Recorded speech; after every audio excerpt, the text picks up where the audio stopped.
Hey, it's me, Rasan. I don't know, man. Huge hole in my, Yeah.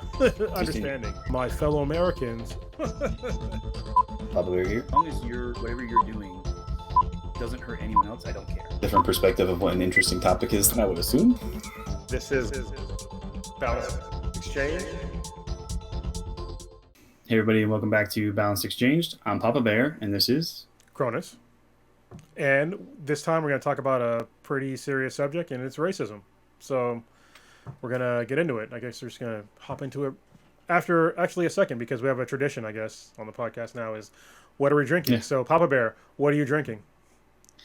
So we kind of covered it a little bit before we got started, but I'm still doing some pretty heavy-duty keto, so it's mostly water. So it's sparkling water with strawberry flavoring. I think it's a Perrier one, and a little bit of vodka. Fancy. Actually, I didn't even add lemon juice this time. I forgot. So second glass, when we come back from a break, I'll have to add lemon juice because that makes a pretty big difference when you're drinking pretty much water. Yeah. I drank less before doing this podcast because it's a serious subject, and I want to make sure I kind of stay a little bit more focused than usual. But I'm drinking a Truly with added vodka, so it's basically what you're drinking, just with more alcohol. Yeah, so, okay. yeah.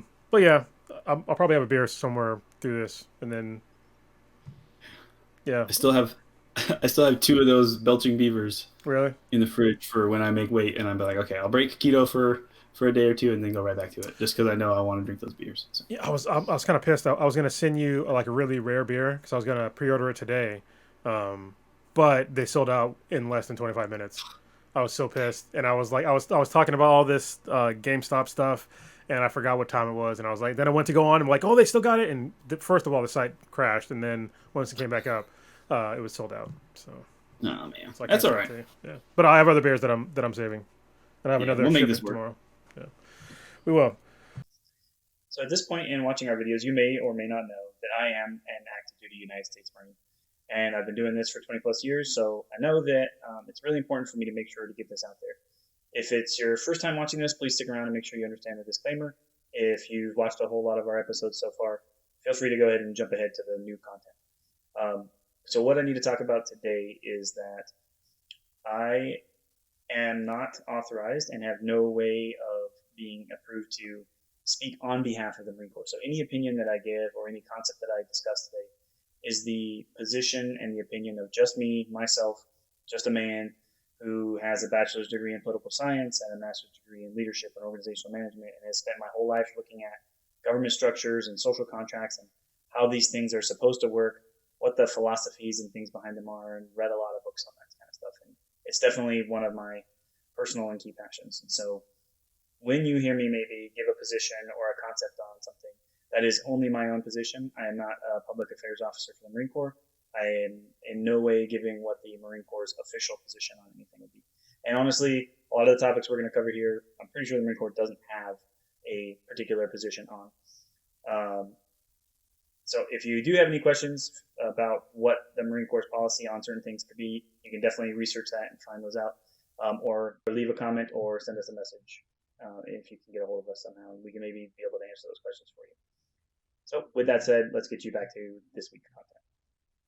All right, so we're going to get on to a pretty heavy subject, and I actually have a lot of notes and stuff this time around, and it's about racism. So it's something that I have sort of not flip-flopped on. It's kind of weird to hear a black guy say that, but it's something that I didn't think was as serious up until recently, especially after going back through my entire life and like my parents' lives and my brother and sisters, all my relatives, and like really just remembering like the way that things were when we were growing up and the reasons why black communities are so distraught. Most black communities are so distraught in America today. And so I kind of wanted to go over it in case anybody doesn't really understand when we talk about systemic racism or why these black communities are not doing as well as other, say, other ethnic communities that have thrived here in America. Well, we have not. And I can lay that out hopefully pretty nicely for everybody that's listening and watching. So I want to start with the start of the transatlantic slave system. It started back in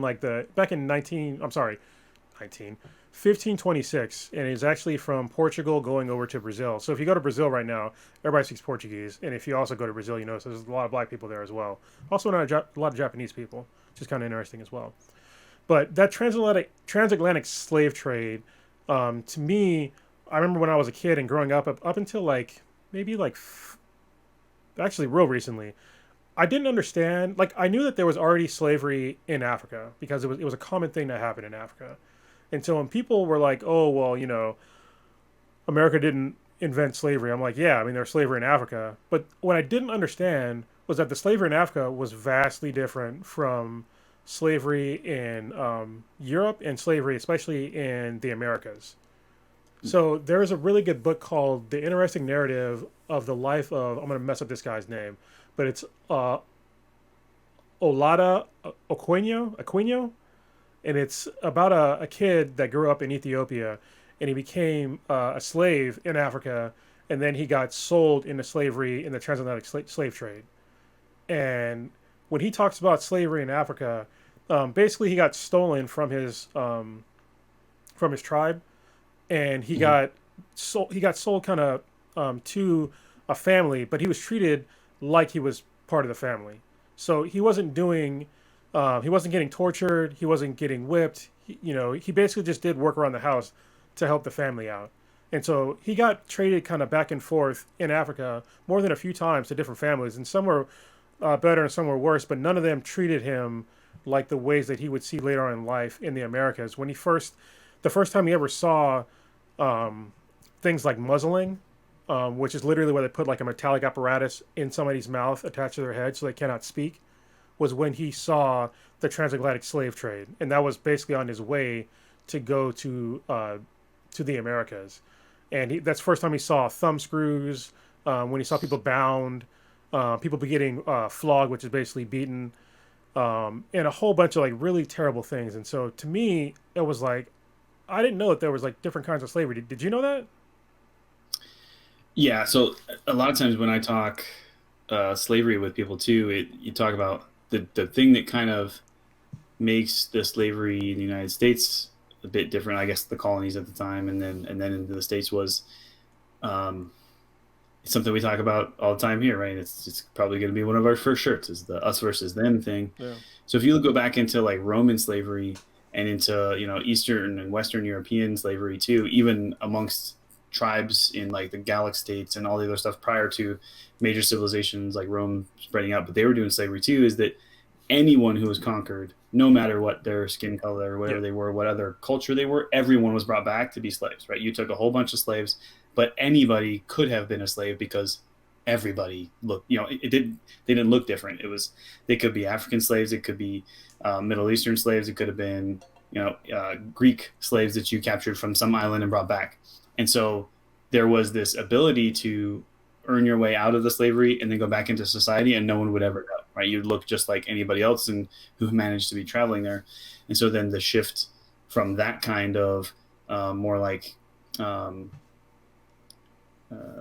conquering and then enslaving versus specifically targeting a particular culture that you can bring to be slaves so that you can visually look and say that those people who we brought here are from a completely different culture than everybody else who's here, those are the slaves, was kind of a key difference. And I think that's a key part of what we're going to probably talk about today too, that leads towards how drastically different it was here, because when anybody around you could have been a slave, you might have treated your slaves better because someone else might look at you who now is in maybe even a position better than you because they made it there, because it's totally possible in that Roman style of slavery to then get you in trouble for the poor treatment of your slaves.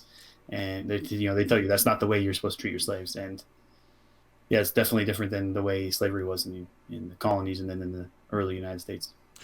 Yeah, and it was actually the way that we did slavery here in America was to our detriment. But we'll talk about it in a little while. It's the Civil War is one of the reasons why the South lost, which I'll get into in a little bit. But once we start talking about slaves coming to America from Africa, this is when you start seeing there's going to be like a kind of pervasive conversation around white supremacy in America and really dominating certain cultures. And one of the first cultures that they dominated, it wasn't it wasn't necessarily Africa, but it was Africans that were slaves in America, where they totally dominated every single facet of their lives. So when you talk about the transatlantic slave trade, first of all, when they were just doing the whole shipping of people's bodies from Africa to America, there was a horrendous loss of life in those trades because we were treated as cargoes. They would just basically put us in the hull and chain us to the floors, and there was millions of lives lost just from the transportation. And then once we got to our location in the Americas, they did a thing called seasoning, which is where they would further break the slaves, and they would have to get used to their new slave lives wherever they were. And those were also many millions of lives were lost through that too, through starving, through outright killing, and sickness. Because if you go to any, I mean, you travel right now and you go to a different country, just eat their food, and you're probably going to get sick because you're not used to it. And back then it was even more of a big deal because they didn't have modern medicine. And it also came down to really breaking the African families, where they would separate men from women. They would separate the children because it was easier to control the children to become slaves because that's basically all they would ever know. If they had a leader that was a male, they would either kill him or do other horrendous things like genital mutilation or rape them or other horrific things, and then also rape the African women. And that was kind of like the start of breaking black people in America just from the jump. And so when people talk about why is there so many issues with the African American community, today, that's basically where it started. Is because it started with breaking the African family from the jump coming to America, and it keeps progressing through today, which I'll get into in a little bit. But what are your thoughts on this, man? So something you said made me think of another concept, which makes it seem not too surprising, I guess, that they would separate people. But it was the concept was at the time families would stay together, single individual family units. But like if a single tribe was going to be brought into Roman culture, like as you conquered a new Gallic tribe or you took over a new part of like the Germanic tribes, especially the Germanic tribes, because they would bind together really, really strong. And the concern from the Romans at the time was that if we left them in big units, like individual clans or tribes, that they would have enough power potentially to grow over time and then be able to take control of certain regions. So they would keep family units together, but they would split up entire tribes and clans all throughout Roman territories so that they couldn't bond together and become more focused on themselves, and then became Roman. It was like their goal. Their goal was to stop being what you used to be, become Roman, and be a part of the society. So the idea of breaking up the strength of any particular unit is kind of not a new thing, but the method you described is different than that, obviously, with different objectives. Yeah. So it totally changes the way it was taken and what it was done with it. So that was kind of a thought that started coming to me while you were talking about it. Yeah, it's like they took they took the extremes of slavery, Yeah. and they just cranked it up, basically to 11 or 12, and it obviously was detrimental to the people that became slaves. When obviously we dealt with slavery for a while in America, and when we had the Civil War, one of the major reasons why the North won was because the South actually put too much of their economic and basically everything with their whole economy, their way of life was basically based around having slaves. And so they didn't put any money into infrastructure at all because they were making money off of free labor. So they didn't have any sorts of innovations. They didn't have roads. They had some roads, but not a whole lot of roads. They didn't have a whole lot of like bridges, none of that shit. They just had like their plantations. The plantations were making money off of selling the goods that their slaves were creating, and they were just selling that, but they weren't doing anything to really enrich the rest of their local communities and their states and just their whole regions. They just weren't doing that, and it became super detrimental during the war because when you're fighting a war and you need to move supplies around, if you don't have fucking roads, like that's a serious problem. So they were far behind the North when it came to just like basic industrial technology because of slavery. I didn't know that part. So I know that roads, as it becomes kind of a libertarian joke sort of too. You say if you took away all of the government stuff, but what would happen to the roads? You know, Yeah. so it's kind of, it becomes a libertarian joke. They would say more roads, but like there were roads. There were very well maintained roads in a lot of the major cities in the Northeast. Prior to there being any serious income tax or any other way to like get money from all of the citizens to pay for those roads, they were just things that needed to be in place. So the cities and the citizens there made sure that that was taken care of. But yeah, it's interesting to hear that there weren't any serious roads in the South. I do remember. Um, I'm sure some of the like the towns would have it, right? So in the Yeah. town there would be roads, but not like interconnecting roads so Yeah. that you could ride your horse quickly from town to town. Instead, you're on trails, dirt trails, pretty much everywhere in between any major town. That makes sense. I remember seeing videos both between Civil War and then there was a couple other ones I watched of that, like period pieces or whatever, and they're always on dirt roads when they're in the South. It makes sense now that you mention it. Yeah. Yeah. And so like logistically, that's a nightmare if you're trying to fight, a war. So, Yeah, I mean, so sorry. like imagine instead of having a wide enough trail that you could march an entire cavalry or a huge force from one place to another, you have no way to get them without finding areas that move away from forests. So now you can't cross forests because the troop formations would be too big to try to march through. And yeah, I could see that having been an issue where the roads might have been bigger and more able to move around. I know in the major battleground areas too. So I spent some time in Virginia, and you get to go visit a lot of these Civil War battlefields, which is pretty cool. And most of the areas where those battles were, you can look and see is like there's a copse of trees over there on a hill, and like a copse of trees over there, but it's just huge wide open spaces between these areas. It's like yeah, this would have been an easy area to move huge amounts of troops around without there being a need for some really high quality roads. So Yeah, but then yeah, because they did like the way they fought wars back then was totally ridiculous. Just like standing in line and then getting shot and like okay, but didn't yeah, last much longer. yeah, yeah. But then we had trenches, so like later on. But anyway, so yeah, that the detriment of having slavery because you were just relying on somebody else to do your work for you, it's definitely a Yeah, detriment, and especially when you had like a huge majority, well, not even majority, just a huge portion of your population were slaves that couldn't vote. They weren't fighters. They weren't, they were just slaves. So when you have that, and then you have, a force that's coming from, pretty near you from the north coming down to you, it's like where do you pull all your fighters from? Like where do you amass a force? Like how do you innovate to make newer weapons when you're only focused on really commodity trading with other regions.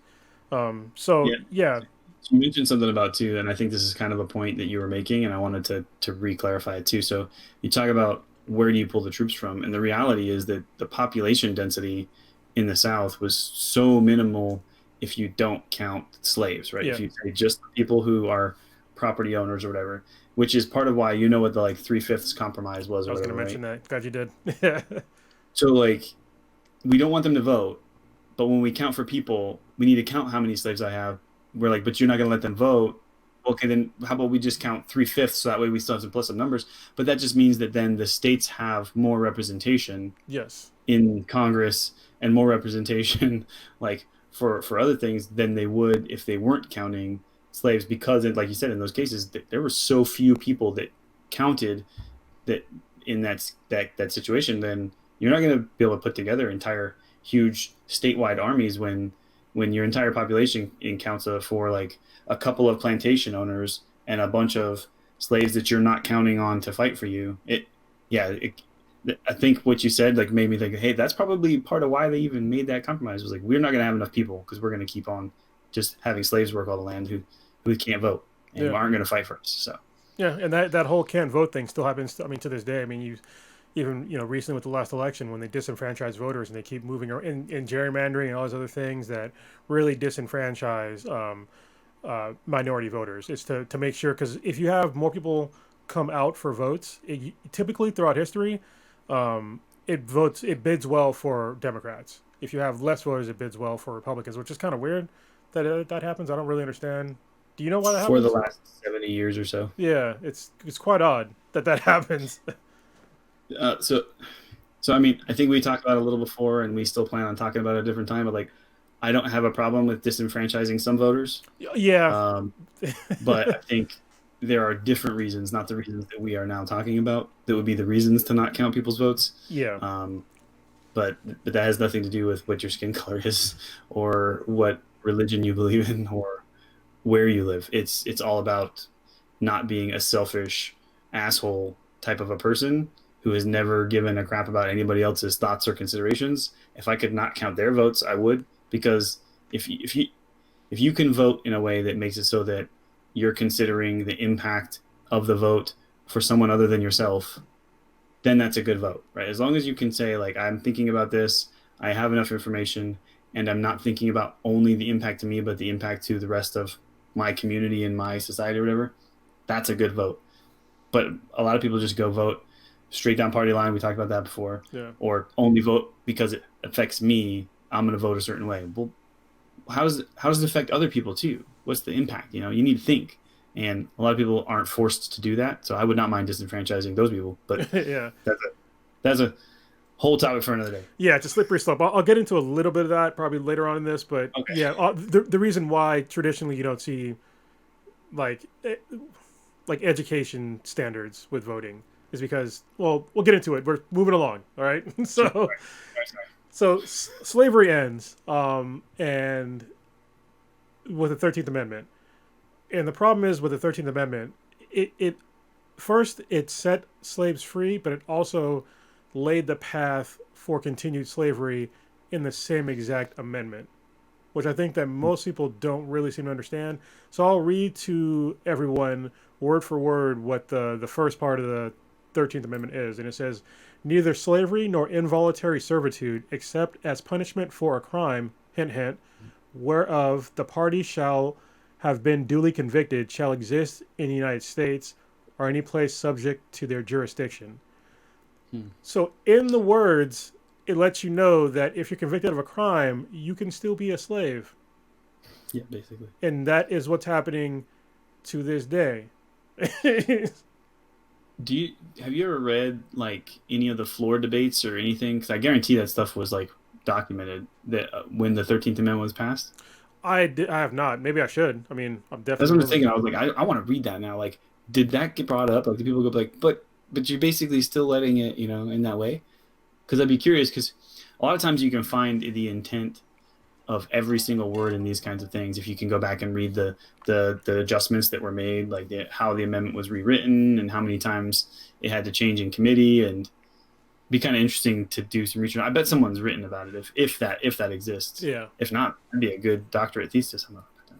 Yeah, that would be really good, because I mean, because that part about basically if you committed a crime, you can become a slave. Yeah. That became it became probably innocuous at the time, but immediately after that, we saw a slew of issues with the 13th Amendment. And a lot of them had to do with the ways that local law enforcement interpreted crimes, the way that they made new crimes, like new laws for certain crimes, and then changing to way harsher punishments for African Americans. And so this is one of the main problems. So they freed the slaves, but they didn't do anything to help them, and so that became like a serious issue in America. So you have all these slaves that are free. These are people that are skilled workers, but they have nowhere to work now, and they have no money, and they have nowhere to live. So what are they supposed to do? Well, you got to look for a job, right? This is where they first started screwing over freed slaves.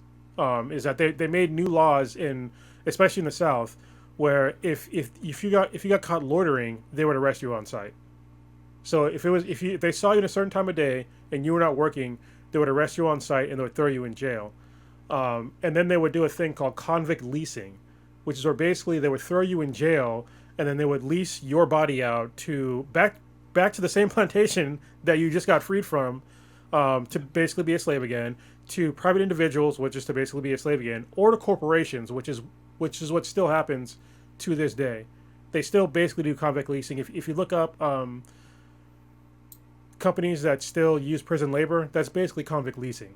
So it got so bad that in 1898, 73% of the revenue in the state of Alabama was from convict leasing. That's basically slavery. Again, after slavery was already abolished. What year did you say? It was 1898. Oh, okay. Yeah, I was thinking. Immediately to my mind comes Shawshank Redemption.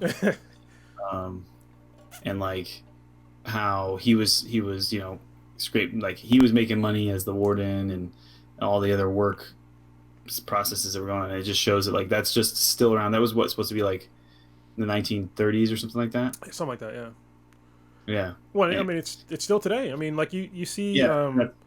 shit. Because that was part of it. I was like, you're talking about 1890s, 1880s, and this is like still 1930, and it's still like today. So nothing's really changed with that system. Yeah, I mean, like Walmart, HP. There's a whole bunch of like huge companies that still use slave labor. If you look at when we have large fires in California, guess who's fighting the fires first? They're convicts, and they're not getting paid really anything to fight these fires. It's slave labor to fight these fires, and it's wrong. They actually showed a little bit about that on a TV show I watched recently. Station 19, I think, is a Seattle one, and I think that's the one it was. I could be wrong. So it's one of these firefighter shows, and the guy was the captain of the fire station for a while, but he had like smashed his leg really bad, right? Mhm. And so he gets healed, but then he's still feeling a lot of pain, so he was taking like morphine. So then he's addicted to that. They stop his prescription, so he starts trying to take other stuff to deal with the pain. They find out about it. He gets kicked out of the fire department, gets hired on with a private contracting fire firm that does like private firefighting for rich people, or whatever. But they also conduct training for prisoners for when they're called up to fight fires. I was like, that's a thing. Yeah. And so it's them there with the convicts, like teaching them to fight fires. I was like, oh, that's an interesting. Yeah, it was pretty cool that they included that in the show. Yeah, that is cool. I think there was there. I want to say there's a proposition that came up. I think it was last year, and I voted to pay these firefighter convicts. Like, listen, I understand that you committed a crime, but if people are using your skills, like you need to be compensated for it on some level. Like that. Well, that gets in a whole other thing about like the way that our prisons work. It's about punishment and not rehabilitation at all. So we talked about it a little before. It was like, I don't think you would have thought we were talking about like or made an anecdote connection to it, but the fact that it primarily is associated with crimes that are counted as felonies, right? Yeah. Like we say you are a felon, which we would all say or should say as a society. Those are things that show your inability to be like understanding of the rest of society and maybe like hurting other people is generally the way I always think of felonies, right? But when operating a motor vehicle without the proper registration or paperwork, like we talked about with the rich rebuilds, like one of those was counted as a felony. I was like, yeah. What? Why would having some paperwork that the state told me I have to have be a felony? I'm not putting anybody else at risk.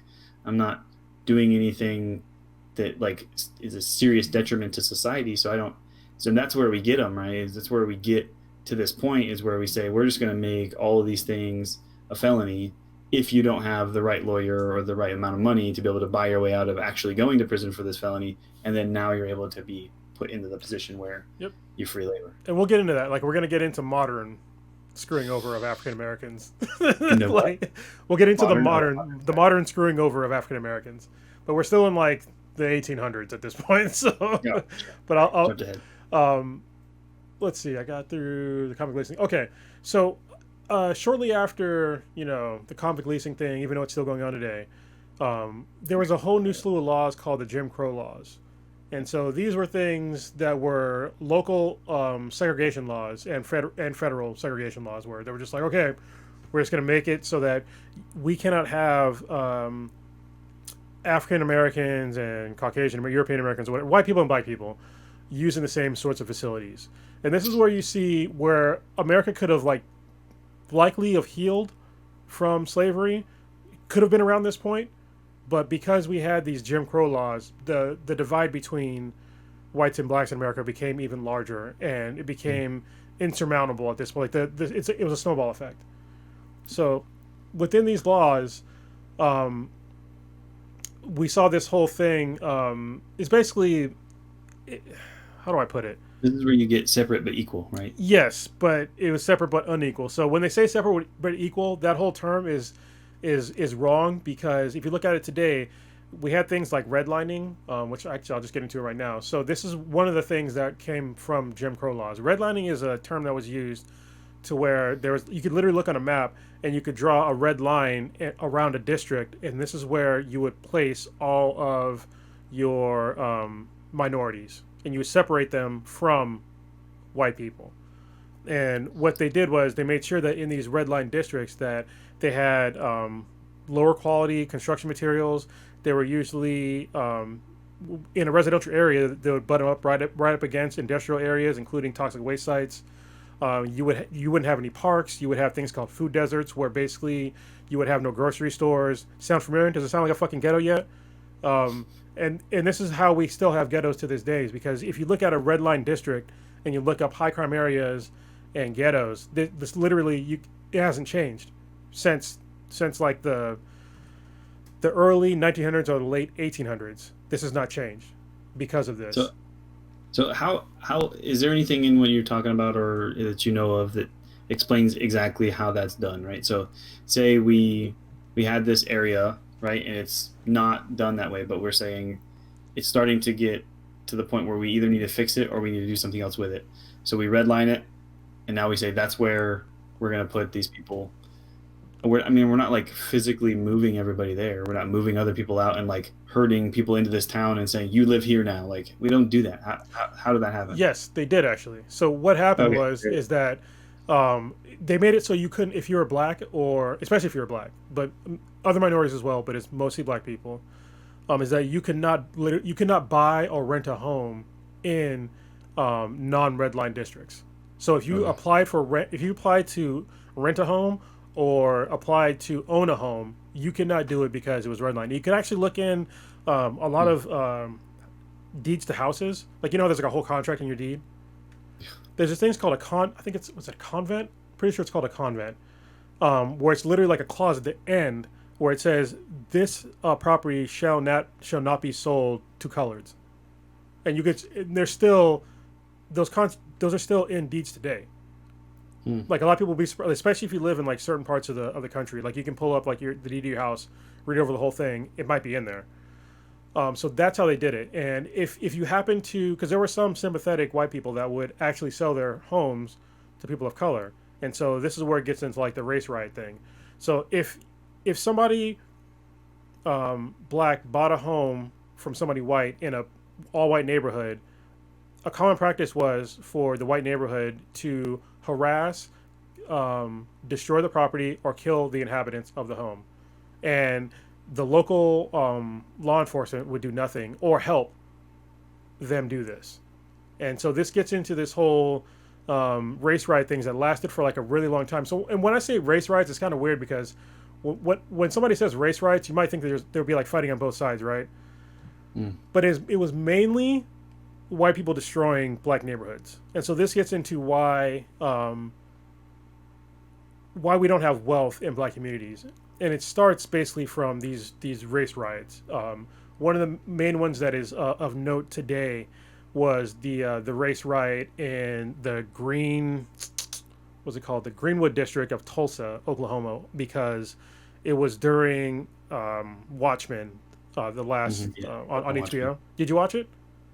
We talked about it, yeah. Like I went back and I did a search and I saw that scene basically. I haven't watched the whole movie again. My son actually was shocked because I talked to him about it the other day. He was like, "You haven't seen the movie?" I was like, "No, I still haven't seen one." No, the show, not the movie.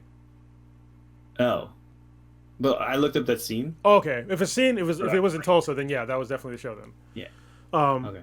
Yeah. He asked me about the movie because he wanted to watch the shows, and I just searched Watchmen, Riot, whatever on YouTube, so I could know what you were talking about after that time we talked last about it. Yeah. And yeah, it's horrific, and it's not Yeah. taught. This like most things that I'm talking about are not talked about in schools, which is kind of a shame. I mean, and there's right. I think we've mentioned it in another talk too. I mean, there's a reason for that, and that's that that topic or that concept I talked about of trying to make anybody who is Roman like think Roman and be Roman and learn Roman and know how to act like a Roman. There was an effort early in writing the American education system to try to do a similar thing where we would create these like idealized story driven kind of like concepts around this idyllic version of what we want America to be.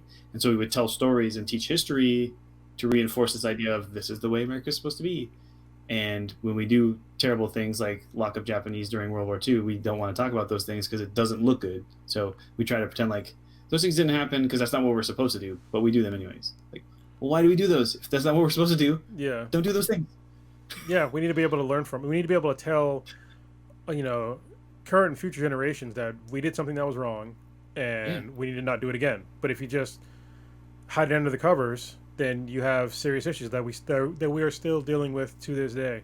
Like literally the insurrection that happened, recently here in America, that has to do with kind of the same deal, like this whole supremacy thing. And it's just like we need to like really nip this stuff in the bud, or we're going to go the way of Rome. So if we just let this insanity erode our society. Anyway, so the race riots that happened in the Greenwood district, that wasn't the only one. And so when I say a race riot, it makes it seem like basically what happened was the white community that was around Greenwood, they went in and killed over 300 African Americans. And this is a predominant community, all right? It was called Black Wall Street because they had a bunch of money. Because people think that we've always been poor. We haven't. There were multiple times throughout history where we gained actually a good amount of wealth. But what happened was during those times, shit like this would happen, where white communities would band together and burn our communities to the ground and loot us. They would steal all of our belongings, burn the rest of the ground, and the local law enforcement would at best do nothing or participate in the looting and destruction. And I'll give you just a few. It happened in New Orleans in 1900, New York City in 1900, Atlanta in 1906, Springfield, Illinois in 1908, Slocum Massacre in 1910. There's multiple times where this has happened. I'm not even getting into like recent history where we've had things that have happened. And it's insane how many times this has happened, but people just they forget about it. But it's easy because it's not talked about anymore, because once it happens they just cover it up. If you go to there's a thing, if you go to blackpast.org and just look up racial violence in the United States since 1660, and it'll give you a long list of racial violence in America, and it's gonna, and you can click on every single one of them and see how many people died, where it was at, and the actual details around these massacres or riots. And they're not pretty pictures. Mm-hmm. If you want to know more about redlining in particular, there is a really great book called The Color of Law that I read a couple of months ago. It's one of the other guys on the podcast, Prodigy, had mentioned to check it out, and it's fantastic. It literally lays out everything you need to know about redlining and possible ways forward that I'll talk about when we get to like the reparations part of the podcast later on, because there are ways to sort of fix this, and the whole wealth denial thing that's happened to African Americans has been a huge deal. Like I said before, when we were brought over here with nothing. We couldn't gain any wealth for the longest time. Once we became free, it took us a long time to gain wealth, and once we did, like I said, the race riots happened, so we lost all our wealth again. And for most people, most of their wealth is tied up in their property, in their homes, if you can own a home. But if you look historically, it's been very difficult for African Americans to own homes, mainly through redlining. And if we did own a home, it'd be in a place that was redlined, which would be an undesirable place to buy a home. So I personally am affected by this because my parents didn't own a home until I was like in my mid-20s. My mom died this last year, passed along no wealth to me. And she was, if somebody was to talk about my mom, they would consider her pretty well off, but nothing was passed down to me because there was no wealth that was accumulated. And this, I think, so this would be a moment where you talk about how you didn't really take this topic that seriously, I guess, until kind of recently. You more thought of it as like I don't really understand kind of topic. Yeah. This is where like I think some of that comes from too is that neither did my parents. My parents have never owned a house, right? They my mom to this day still lives in like basically state assisted living because she's just never done anything. But they're not black, so it doesn't mean it's only because you're black that those things happen. Yeah. But I think what we're seeing and what we're trying to talk about here is that there's more of like a systemic, like a societal issue forcing that to happen for a group, whereas that can still happen to other people. So Yeah. the problem is anybody who falls into those other categories thinks then that means this other thing doesn't exist. And then for those who maybe are in the group but manage to still do some good with their, like, then also maybe have a hard time seeing that there's the other systemic part of it. So I just wanted to clarify that part there too. Is like, look, I had a trouble understanding a lot of this topic too because I looked at it from that side. Like, I didn't have anything. I definitely lived under a bridge and slept in a Goodwill truck and wondered where I was going to eat several times during high school. Yeah. And so to me, it was really hard for a really long time to understand like we all can struggle. We all can have these problems, and it's on each of us individually to actually do something about it. But in certain cases, I've come to realize like there's a whole lot less opportunity, I guess, is really what, to be able to fix the problem you're stuck with. So. Yes, it's like when you talk about your parents, which how do I put this? I don't want to sound like an asshole. All right, I'm just gonna Okay. I'll state it as gently as I can. What happens to anybody that's poor? I feel for you. Like your existence, especially here in America, it's fucked up because you're living in a land of opportunity, and people still struggle. I'm not saying that. I'm not trying to discount anybody that struggles at all. But the difference between that took me a while to realize the difference between black people struggling in America and white people struggling in America is that there was a point in time for a very long time, arguably to this day, to where systemically we were stopped from gaining any wealth. Whereas if you were white, you were not necessarily stopped from gaining wealth. It was just difficult or nearly impossible, depending on your individual situation. It was difficult at best to gain wealth, but it wasn't systemically stopped from happening. And that's what it took me a long time to like really figure out.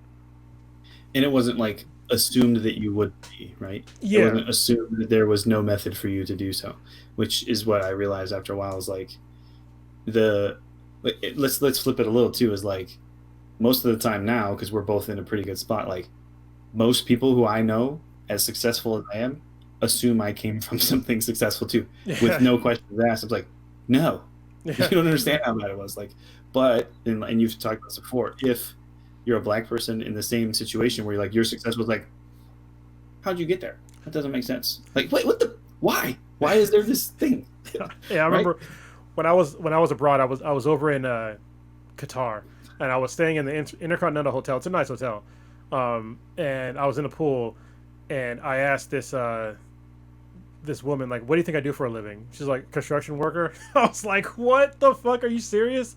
I was like, at the time I was making a bunch of money. I was just like, a construction worker. Like, for real? I would afford to stay here if that's the case. Yeah, exactly. Like, I didn't build this place. Get a discount because you were on the building crew. Yeah. I'm a highly skilled IT worker. So, but yeah. One more, I guess, before we move too far out of this time period. At the time that we're kind of at right now, it's actually a little prior to this. Sorry, I missed a jump forward a little bit. Was the big Irish push in the United States too, right? And the Irish dealt with a lot of the same kind of societal issues as they first got here, with being forced to not be able to get jobs, Italians and being too. forced to live in bad neighborhoods, and being treated a certain way. What do you see as correlations between those two? I wanted to kind of direct it back that way and see so I know what I see the difference as, and I was curious if you wanted to articulate something on that topic, because I think a lot of people a lot of times will try to then say that's not a thing because look, the Irish. I'm like, yeah. No, I'm glad you brought that up. So I was going to get into two things about that, but I'll talk about like why different ethnic groups have succeeded in America while blacks traditionally have not. And I'll talk about Irish and Italians especially, because they were both treated like shit when they first got here. So the Irish and Italians were treated very poorly in America, basically like a black person in America for like the longest time. Like seriously, if y'all didn't know that, I don't have a book that I can recommend to you, but just do some research and you'll see that was the case. History Channel has quite a few good documentaries on it. Yes, but the main problem was like the main reason why it wasn't so prevalent is because eventually, if you were Irish or Italian, you would pass as being quote unquote white. So especially if you didn't talk, you know what I mean, or and you dress a certain way, you were good to go. Like you could pass as like a normal white American, as long as you didn't say shit. You know what I mean? Then it'd be a dead giveaway if you were a new immigrant.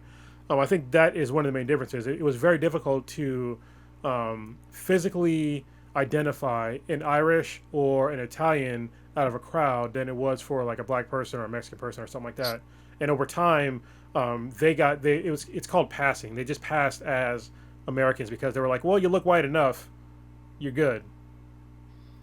Well, and I think in those, so there was always the ethnic grouping kind of thing going too, which we talked about trying to have happen, but the difference being that in the occasions where a borough would be primarily Italian or primarily Irish, they would be allowed to be successful. Like you Yes. talked about not allowing that, so they would group together, they would stay strong in their community, they would grow wealth on their own, and then be able to branch out. And there was never, not I won't say never, there was less uh, like issues with allowing that to happen. I'm and again still learning more and more about this as I continue to try to continue to expand my understanding of things. But like then happened more where that kind of thing was stopped than we all know about for African Americans. It's kind of insane. Native Americans too. So and Asian communities had some struggles too. But I think theirs was as long as you stayed in your Chinatown and your Japantown, fine, but don't go anywhere else. But that was not even allowed to have happen for African Americans. So. Yeah, that's what I was going to bring up. Like people, just think about it throughout. Like they're like, well, why don't Asian Americans have any issues in America? I mean, they do. They have issues. They were allowed to be insulated. Let me ask you a question, listeners. Um, do you know where Chinatown is? Do you know where Japantown is? Do you know where Little Italy is? If you have any of those, if you can identify those anywhere near your community, um, cool. Those are allowed to exist. Name to me, um, like I don't know, Blacktown. First thing I can guarantee you went to is probably a ghetto, and that's by design.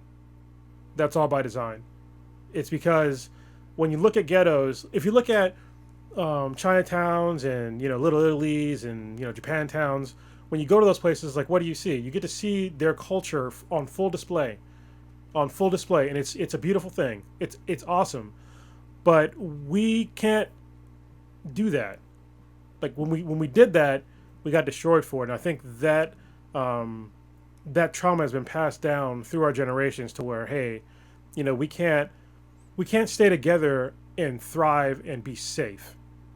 And I think Well, that's what people don't get.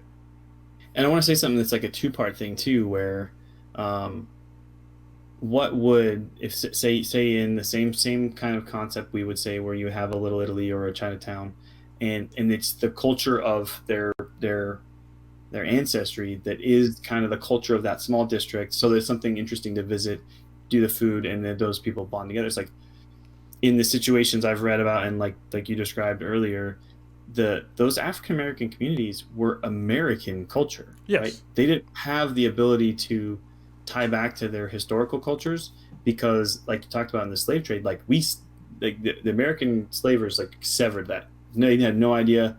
By a couple of generations later, no one knew what a lot of their culture was from Africa. So even if we did try to build, like you said, like a black town, but I think like it would be Africa town is like, do we go back towards African culture? Would people who wanted to live in that area really identify with that culture very much today? And I would say no, not as much as they would identify with just being an honest, genuine like American culture that history we want to teach kind of society. And it baffles me that that is more scary than like really being tied to your honest, genuine culture historically. I was like, to me, it's like a little bit of a chuckle at how ridiculous that is. Like, Yeah, I mean it's weird. Like we live in a really weird time where like I love being an American. I mean, yes, my culture has been stolen, but up until recently, I was a very proud American, and like recent events were just like they're gonna go through some pains for a while, and I'm not sure if I'm gonna be around for it, to be honest with you, like here in America. But I have this whole new like renaissance in the African American communities where people are trying to find like where they came from, and I think 23andMe and all these other, you know, places are to, like look up your DNA, to, like see where it actually came from, like researching it. I think it's good for a lot of people. For me, I'm not that interested in it personally, because I mean I did my 23andMe thing, so I already know like my ethnic background, and I've been to Africa. I'm gonna go back, but my whole history for the past few generations I've been American or Caribbean, which is still the Americas. So, but I get why people in America, African American people, are trying to grab their culture back, because they have not been they've been forced to live in this culture that was forced upon them, and I don't think that most Americans really seem to realize that. And it's I feel bad that before I was just like, what the fuck? Why do you care about why we have made up holidays? Why we have Kwanzaa? Like, what the fuck? But now I get it. It's like we have it because we didn't have shit. All of our stuff was stolen from us. So why can't we have some of it back? Yeah, and I think so. This is a conversation I had with Enrique too, which is, and this is kind of his perspective on it, is that there's nothing wrong with knowing your culture and being proud of it too, like your history, as long as in the end you still remember like you're American, Yeah, like, and that is a part of being American, is having this legacy of a huge difference in our historical backgrounds, but then still being able to be one unified people. And I think that instead of doing what we kind of need to do, because all cultures need to be us versus them at some extent, is instead of looking externally and focusing it and doing a good job of it, we've tried to do both at the same time. Like, let's do us versus them externally and us versus them internally, and just hope that that all works out. And I don't understand why we're doing that. yeah, yeah. I don't get it either. Like the division here in America it's kind of insane to me. It's like we should all be going towards a common goal, but the fact that I can't, there's certain common goals that I cannot abide by. Like if you look at the insurrection that happened, this month. Hmm. It's like those people, they're insane terrorists. Like I would never ever agree with those people that same mindset. So when it comes to us versus them, for me, that's definitely us versus them. Like I cannot have you pulling in Confederate flags into the White House. I can't have you marching around with Nazi equipment into the White House. I can't have you storming. I'm not the White House. I'm sorry, the Capitol building. I can't have you Hmm. storming, these institutions for some bullshit, like based on a lie. And the fact that you're not smart enough to realize that it was all on a lie, and I didn't realize, you're the one that really convinced me that's like we really need to be a republic, because basically a good portion of Americans are fucking stupid as shit, and they should not have any Give it power. all power. Yeah, but and the fact that makes it even more pisses me off even more is that this is a good topic for this, because we had all these people that were mostly white storming the Capitol building. What if that would have happened during a Black Lives Matter movement? Like seriously, like if those people of that same ethnic background would have stormed the Capitol building during a session, what would have happened? And if you Wait, think we that, talked about before. He shot. yeah, they would have gotten shot. And so the fact that this gets back to white supremacy, the fact that they're letting these people just do whatever the fuck they want because, oh, well, they look like me, so they must be doing. But they're literally destroying our democracy. Like, why are you letting them do this? Like, stop letting the fact that they're white let them destroy things. Stop it. Well, some of the arguments I hear on it, right, is that they're scared, right? So someone is afraid for their own safety, and it's like that has zero to do with someone's skin color and everything to do with their abilities, anyways. Maybe their size. Like if you're just a huge dude, anyways, like yeah, I might be scared of you because I don't know how much other skills you have. So then I have to balance out my skills, which I know are pretty good, against your size and see if I can do that. And like I know you're better at the ground grappling and stuff like that because of your jujitsu experience. Like, if we went to the ground, I'm gonna be scared, not because you're black, because you got that skill in jujitsu. If I can keep you on your feet, then we got a little bit of equaler game. Maybe. So it's yeah. So Yeah, okay, you know what I it's gonna realized. have to happen to you. This is what. Special episode, 1,000 Yeah. subscribers. Yeah, honestly, yeah, we'll do it. I'll get out some and make gloves. I haven't done any striking for a while, so but I have before. Anyway, Yeah. what I realized, this is my honest thoughts about when it comes to the fear that white America has from mainly black people, is I think deep down in most white people's minds that have not put a single thought into the plight of African Americans is that they are scared to death that if African Americans become prominent in America, that we're going to do to them what they did to us. I think that's the main fear. And I can tell you. Extract those reparations. Say again? Extract those reparations. Yeah. But I can tell you, like, most of us are not interested in any of that. Like, we just want to live our own fucking normal lives. Most of us are not trying to hurt you. You know, we just want to live, you know, a normal American life, but we're being denied that. A lot of us are being denied that even to this day. I'm not, personally. I mean, I'm living a pretty good life. Yes, I've had some racist shit happen to me, but I can march through it. But I think that I cannot ignore those that can't march through it that are behind me. We talked about a few scenarios that you got into, and I know a couple others too. And it's just because we are in a good spot and are successful. Those racist moments that I think we've talked about, and especially for a few of my friends too, like those could have meant the end of your life, right? Yeah, there. yeah. Because of people's inability to process the situation properly. Have you watched the show 911? No. So it's really cool take on the really big trend of like emergency services TV shows, because it kind of encompasses all of them. So it primarily starts with the 911 dispatcher where they get the call and it's just the voice message thing like you hear on the tape recordings later, and it freaks you out. You're like, oh my god, it's this situation, and it's just the person trying to think, okay, calm down and explain to me what's going on, and then they dispatch someone from the fire department or someone from the police, and like we start to know those characters. And so there was one female police officer that's like one of the main characters. Is that Angela Bassett? And, what's that? Is it Yes. Angela Bassett? She's fine as fuck to this day. I'm just saying. Yeah. So like her husband in one episode is driving her kids somewhere, gets pulled over by a cop, and so like the two cops are kind of being very aggressive. It's very much a racist situation. He's like, look, I need you to.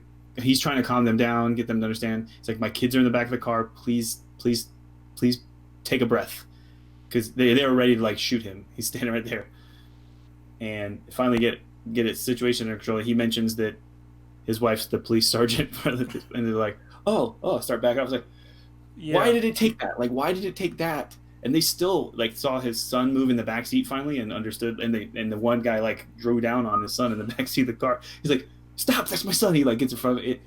It freaks you out. He's like, I didn't think I was gonna have to have this conversation with my kids, knowing who my wife is and knowing like where I've gotten in my life, but apparently I have to. And he's like, this is insane. And it, like, me and my wife and my daughter are all like crying because of how emotional the whole situation was. And I think they need that more. And I think that's what I'm loving about where we're going with, I'm calling it, with entertainment, but with media and stuff today. A lot more of it is willing to talk about it, willing to address it with characters in shows that make it real. Because me and you talking about it, and us reading a book about it, and even watching like real historical videos, until you make it like in an interesting drama, like a TV show that draws characters in that people are wanting to watch, it's harder for a wider audience to really get that information. People don't watch documentaries. I'm a guy who watches documentaries. Nobody else does. Yeah, I watch them So too. people who Yeah. want information, when you can do it with real characters that people have grown and attached to, like that's when it starts hitting. And I think I'm seeing that more and more and more, and I'm loving it. Sorry, that was my sidebar. No, it's good. It's cool because my girlfriend. I just call my partner, because when I say my girlfriend, like, we're going to be together for. The only reason why we're not married is because I'm not fucking doing marriage again. That's it. We've been together for over 10 years. Mama Bear still doesn't understand that. I've tried to explain it to her. I'm like, she's like, Oh, I get it, but Yeah, a lot of people don't. They don't. It doesn't click because we were so ingrained in America to like just get married. I'm like, I'm not trying to lose no more money. I just want it for your benefits that we talked about that you need, and it's ridiculous you can't get those. But Yeah, it's so dumb. But you know, we adopted a black kid. I mean, she's from the day she was born, and so she's browner than I am, and it's to see like, you know, my girlfriend really start doing research and like being like really concerned about our daughter's safety. Like she was just like when all this stuff started happening with like George Floyd, she's like, you know what, we should probably think about just like leaving America. And I was just like, you know what, I'm fine with that because I don't want to. Even though it could this scenario could still happen in Canada, because we're probably going to move to Canada. But I'm not looking forward to the day to where somebody calls my daughter the N word. You know, because somebody's going to do it in America. Somebody's going to do it somewhere throughout our lifetime, and having to pick up the pieces with her is going to be difficult. And for my girlfriend as well, like having to deal with that, it's like nobody should have to deal with that, and people just don't get how devastating it is when you're an innocent kid, and then somebody calls you the N word, and you have to like then you have to ask like what is the N word, and somebody explains it to you, and it's like what the fuck, like seriously. And so when people talk about, you know, like racism was you know, or like slavery was such a long time ago and there's no racism today, it's like bullshit. Like we all know it's nonsense because you see it every day, but you just ignore it. And I think that is one of the really pervasive things about like white supremacy here in America, is that if you just ignore what's going on and you're complacent to it, you literally are helping to push their agenda. And I didn't used to be about that, you know, that opinion, but it's very apparent to me now. It's like if you see somebody getting treated a certain way, and you're just like dismissive about it, like your feelings on this don't matter. It's just like, are you serious? Like, just look at. I'll give you this a small scenario. So people can say the N word all the time, and don't get me wrong. Like a lot of people that are black say the N word. I don't say the N word at all. All right. But just imagine when people say it's just a word. This is what really pissed me off. I had one of my best friends. He was a Marine too. We were hanging out, and he decided to use the N word. He started calling me the N word, and I was like, "Dude, what are you doing?" And he was just like, "It's just a word." I'm like, "Yeah, but it's not a word that I use. Like, do I ever call you that? Like, why are you?" And then he tried to do like this whole thing of where I'm going to try to convince you that it's okay for me to say the N word. I'm just like, that's first of all, no. And then it took me a while to like really sit down and like really think about it. There's actually a whole book on this one. I'll talk about it in a minute. But then I thought about it. It's like, listen, what if I sat down and just started calling somebody a kike? Yeah. How would like that's wholly inappropriate for anybody to say. But you don't see it, and you don't see that word, the K word, I guess I'll call it, because I don't even like saying it. You don't see that in rap songs. You don't see it in, you know, in entertainment mediums. You don't see it as like, it's not a term of endearment. It is a derogatory term that was used by people that killed Jewish people. And it's the same word, the N word is the same kind of word that was used to kill African Americans, but for some reason, it's acceptable. And the whole excuse was, oh, well, black people use it too. Fuck, that's not an excuse to me. All right, yeah, they shouldn't be saying it, but neither should you. Like, two wrongs don't make a right. What is wrong with you? Exactly what I was gonna say. Like, just because someone else does something wrong doesn't make it right for you to do it too. Yeah. And I would agree that is a part of the problem, and that it doesn't help the dialogue. The excessive use of a word that no one should use, but it doesn't make it right for anybody else to use it. Yeah, I don't. I wish the name, the word, just didn't even exist anymore, because it just. I wish there was like videos. Actually, no, I don't wish. It'd be terrible. But there probably should be videos of like seeing a little kid being called the N word for the first time, and then having to go through like the whole scenario of like a parent trying to explain to them, or just having the actual people know about the talk now at least of like how you have to be if you're black in America. You have to have a talk with your kids about how you have to behave yourself. You haven't go ahead. You just said there needs to be a video about it, and we've been watching WandaVision. Oh yeah. I immediately picture like a 1950s infomercial version of teaching that. It's like, here's how to have this conversation with your kids. Like, Yeah. I was like, oh my god, this is But people, it's all black and white TV show. I mean, Like, most people didn't even know that this even existed, that the talk Yeah. even existed. But every single black person that I know has had this talk with their parents of like how to handle yourself in front of the police. You know, this is what you're probably going to expect when you grow up. You know, somebody's gonna call you the N-word. They're gonna look down on you for basically the rest of your entire life, and that's just the way your life's gonna be. Do your best. Some people Work harder. won't, but some people will. Yeah. Yeah. Anyway, Random rolling. topic. Rolling forward into Yeah. more modern times. The Black Panthers, which this is in the '60s, I believe. Yeah. This is an interesting topic for me, especially because both of my parents, my biological parents, were both Black Panthers, and Nice. this is how pervasive white supremacy, and just American culture is in general. They convinced me that all Black Panthers were bad when I was growing up, knowing that both of my parents were Black Panthers, and I didn't realize that shit until like much later in life, and I actually did research on what the Black Panthers were and what they were doing, and then like how they kind of got they got screwed. They got killed in mass by local law enforcement and the federal government, and infiltrated by the FBI. Um, the Black Panthers originally, their whole mission statement was basically to help their own communities. They would feed people that were hungry. They would educate the children.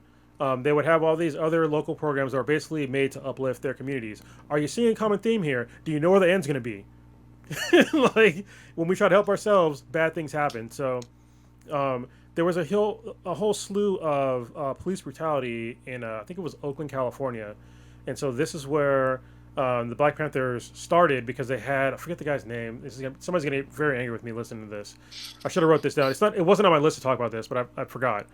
Um, but it was a lawyer who was actually reading the laws and was like, well, the Second Amendment can protect us from carrying our own firearms, to protect us from the police, from police brutality, because we're getting beat up and or killed by the police, and we need to be able to protect ourselves.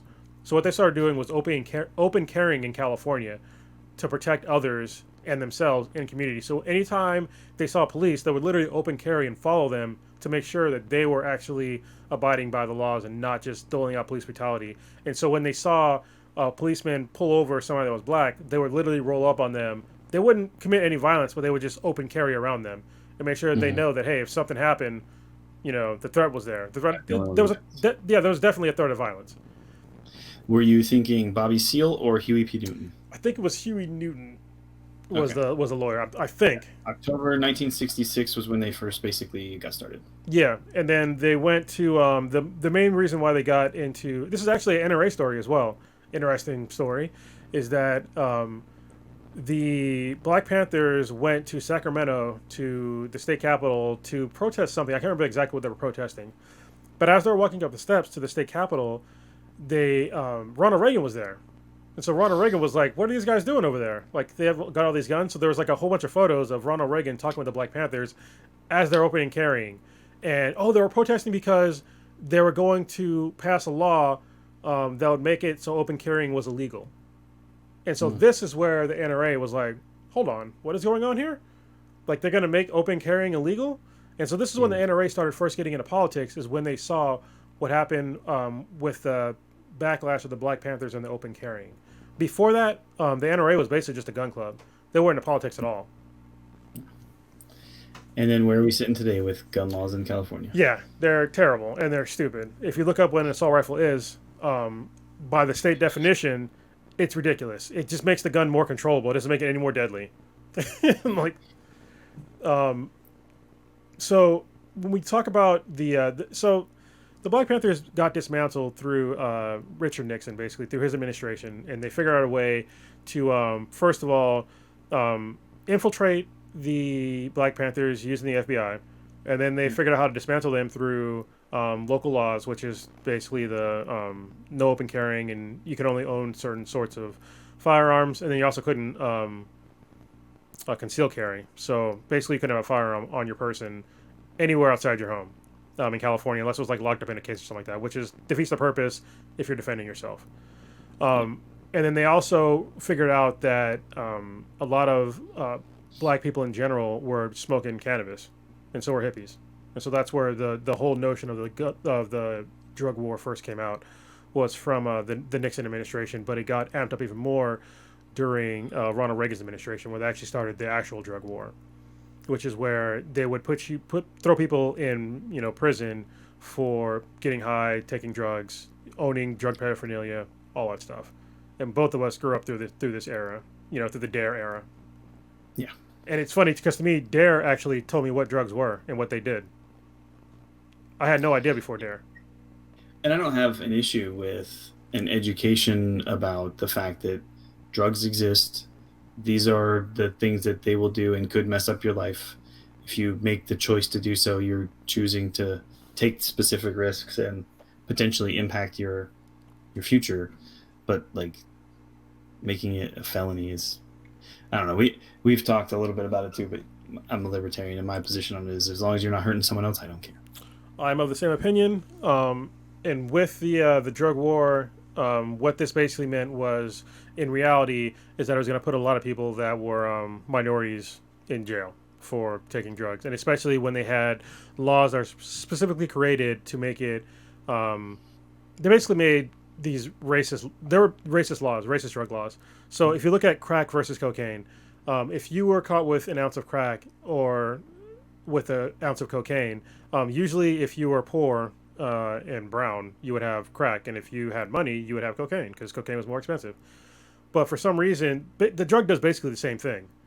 But if you were caught with crack, the sentence was 10 times more than it was thing with cocaine, and they knew that. And so this is how you got a lot of this started this whole mass incarceration movement, and the new Jim Crow in America was the start of the drug war because they were just putting people in jail in droves for just being in possession of certain drugs or well any drugs really, and there's really no need for it. And they would put him in jail for longer depending on what kind of drug you had, which is kind of it's stupid. And they would also crack down on certain areas in cities. So as an example, do you think there's any more or less drug usage in Compton than there is in Beverly Hills when it comes to kids? No, or just in general. In general, No. there's not. But it can make it seem like there's more drug usage in Compton if I crack down on drugs in Compton. If I don't enforce the same drug laws in Beverly Hills, then it would seem like there's way less drugs in Beverly Hills. And when you look at and if the most common drugs available in a specific area are felonies and the ones in certain areas are not, then it doesn't become a bunch of felonies. It's minor possession stuff. So exactly. So this is where this is how you have laws that are essentially racist laws because you're literally targeting certain communities rather than others, and it's wrong. And then you have things like the three strikes law, where basically if you committed three strikes, three different, sometimes not even felonies, sometimes it could be certain kind of misdemeanors, you would get thrown in jail for life. I think it was like, so it should be, I think it's like a building thing, isn't it? Where it's like 3 misdemeanors equals felony. You're going to jail for felony charges based on the fact that you had misdemeanors. Yeah, because they can compound, and sometimes you can get 3 strikes in like a very short amount of time based upon. So they can nab you for one thing, but then charge you with 3 felonies.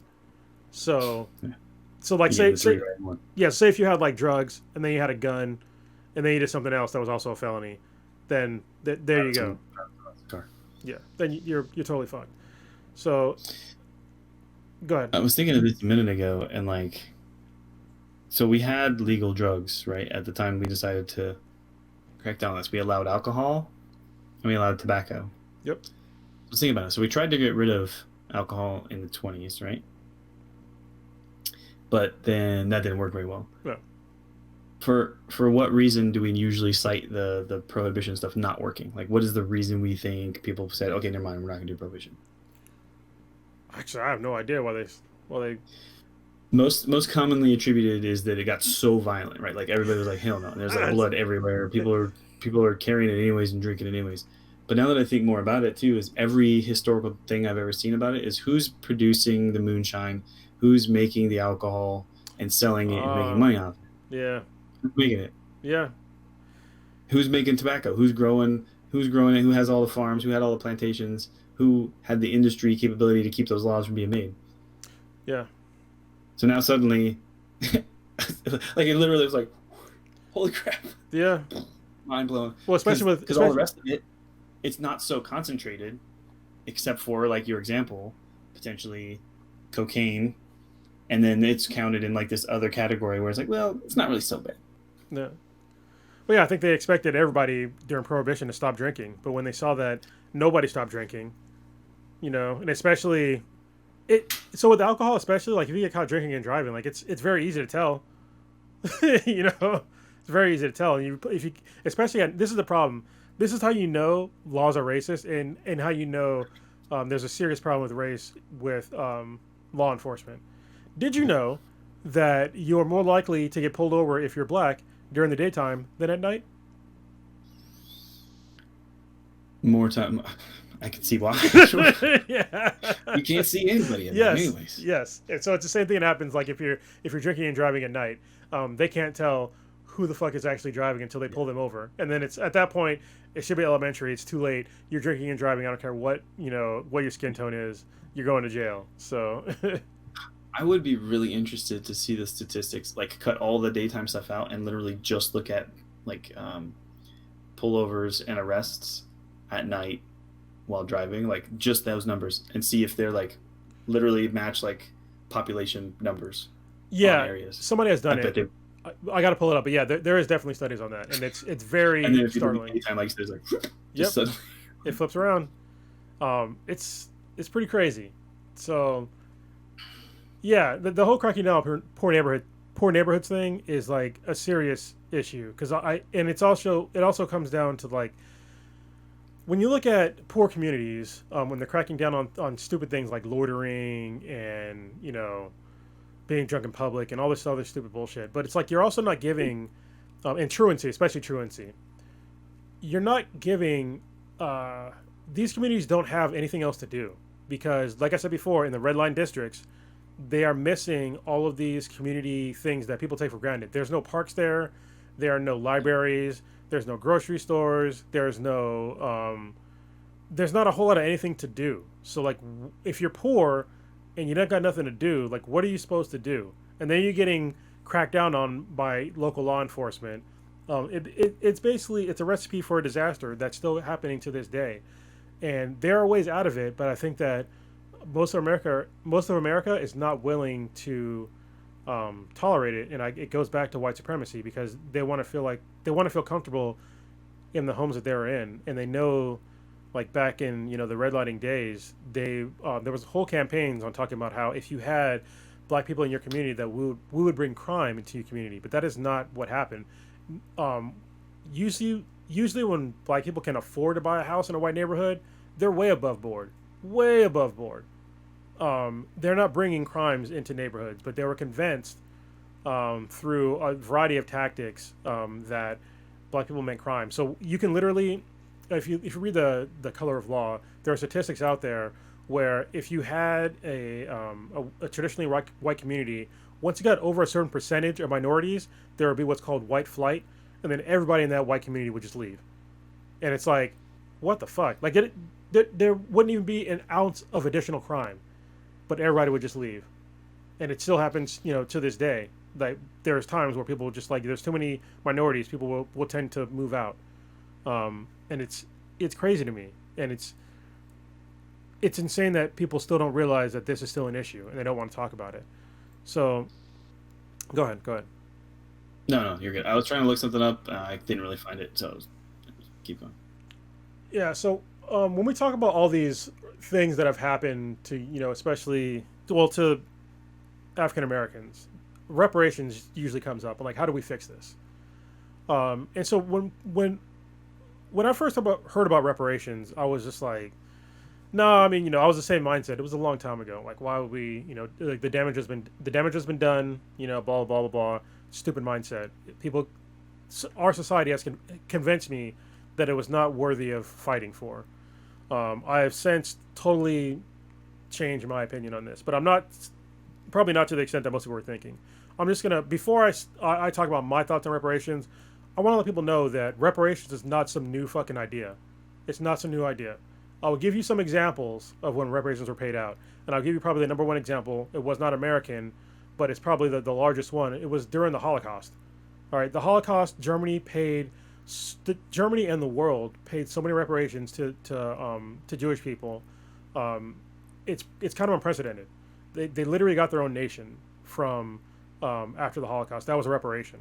Up until I think it was 2014, Germany agreed to pay an additional. They've already paid out reparations to Jews since World War II.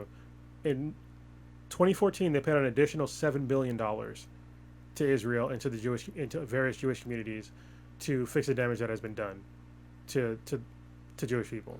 So this is not new. I'll give you a couple other examples. What you thinking about something? Go ahead. So I was gonna kind of make a joke. So I was watching this really cool show hosted by Neil deGrasse Tyson, and he brings in two comedians and two scientists to talk about a scientific topic that these guys are really good at. But to keep it lighthearted and fun, what's he their brings the match? two comedians I in. used to watch that show. Yeah, it's really good. Yeah, And I was watching it, and then in the audience was Bill Nye. nice. So then he's like, Bill, get up here. So he puts Bill in between the two because Bill's kind of a scientist and kind of a stage guy. So he's like, you could kind of fit into both groups. So something came up in their discussion because I believe they were talking about like the way the brain works and psychology and a couple other things. And they talked about how there was this IQ study conducted, and that that Hasidic Jews specifically had this like really high number, and then that they're also very successful. It's like these kind of trying to correlating basically your ability to start from a good spot and then develop this really high IQ.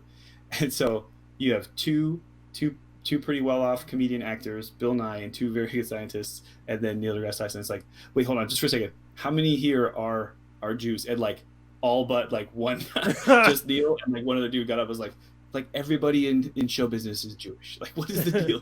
Yeah. It's like potentially because they had the ability to start from something better because, you know, I say these reparations had to be paid, and it hits their whole community, and they take care of each other and let them get to somewhere better because they went through something so terrible. So anyways, it was kind of a funny anecdote, but I was like, maybe they got there because they had these reparations that let them get started and get somewhere. Yeah, no, it's that's a really good point to bring up because there literally is correlation between the abundance and scarcity mindset and IQs, and also just there's an actual correlation on if you're hungry or not in losing IQ, and that's important because you have these poor communities where they have these underfunded schools where they rely on school lunches, and sometimes they take those school lunches away. And it's also in poor communities where these kids are not being fed enough. They're literally not being fed enough to fucking think properly. And this is another additional reason why you have lower scores in these schools is because they just don't have enough nutrition to fuel their brains. And again, And then go ahead. it's true. Like, so I have to say too, like having those resources available, especially talking about school meals available for especially underprivileged schools, but having it as a program is a huge deal. As we talk past needing it, but if we're going to be building those things and developing it that way and taking the money for these taxes to build these programs, but like I was able to get completely free meals at the school basically because of the income that we had. So my breakfast was at school, my lunch was at school, and you know I had to then wonder if I was going to get a third meal that day basically, and made that work. And that's like ultimate scarcity. You know, it's like if you don't know where your next meal is going to come from, it's like, dude, your brain is just like, I don't know how much I'm going to learn, but we're definitely going to try to survive. You know, so I think that's what people knowing that I wanted to get good grades too. I actually decided to take an extra class during lunch, so then I didn't get to have lunch. So I was only eating breakfast. Yeah, that's crazy, man. But yeah, anyway, so apartheid was paid out in South Africa. I don't have the numbers on that one. I don't have the numbers on the next one as well, but this is coming to America, which is important because people think that, oh, well, America has never paid reparations out. Yes, the fuck we have, multiple times. All right, the Japanese internment in America. America paid Japanese Americans for throwing them in internment camps during World War II. So we made cash payments to that. If you looked at, there was a forced. This is probably most people don't even realize that this happened, but there was forced sterilization on poor African American women. Up into it was abolished in 1983. In 1983, that's when it was abolished. Think about that. That was during my lifetime. Yeah, we were born. Yeah, we were both born. And they were still sterilizing African American women. There was reparations paid out for that. There were reparations paid out for the Tuskegee experiment, which is still going on to this day. There were almost 400 African American males that were unknowingly infected with the syphilis STD. and they were studied to see like what would happen to them. And so the government got together and they're still paying out payments to people that were affected by that experiment. And then also Rosewood, which was in, I believe it was in Florida. It was, the town was destroyed in 1923 during the race riots, and reparations were made in 1994. So when we talk about, go ahead. Was there never one for the Greenwood district when we talked about that has never, they did one for this town in Florida, but not for the Greenwood one? No, they didn't pay out. There was a whole bunch of them that happened they didn't pay out for. That's one we talked about earlier. So I was just like, wait, so you just mentioned one, and that's the only one? No, yeah, no, there was way more. There was like, there were. I'll put it in the link, but there was a lot. There was way more than you think. I think it was like at least 20, probably more than that, of towns that were just utterly destroyed and looted, and burned to the ground. So, yeah. So I did look this up for you. So South Africa's apartheid reparations was 85 million total to more than 19,000 victims, and they got $3,900 each. Yep. So it is not some strange idea. It's not a radical idea. It is a way to help heal a community that has been affected by egregious injustices, and I think that something should be done. Do I think that we should all get 40 acres in a mule? No, because that's ridiculous. But I think that there are some ways that we could have reparations. One of the main ones that I think that should happen at minimum is that we should fund inner city schools at the same funding levels as their white counterparts. So if you look at a suburban school and they look at an inner city school, they need to have the same amount of funding. Like, that's at a basic level. We should all have the same basic educational needs met, and that's just a start. Another one that the writer of The Color of Law had came specifically through redlining and the way that African Americans could not gain wealth through homes. And his idea was there were multiple towns and specific housing developments where African Americans were denied owning those homes, and they were sold to only white people. And so his idea was once those homes came back on the market, that the U.S. government should buy those homes and then set the market value at what the market value was when they originally sold during the time of redlining. So if it was fucking $55,000, then they would get sold for $55,000 only to American descendants of slaves. And so I thought, it's kind of a semi-radical idea, but at this point in time, a lot of people in America are not going to be able to catch up in any reasonable amount of way if we keep going down our current system. And also having that the housing issue, like it would also help to get people that are stuck in poor communities leave those poor communities and actually live a normal American life rather than living in these terrible communities that end up getting gentrified anyway. Yeah,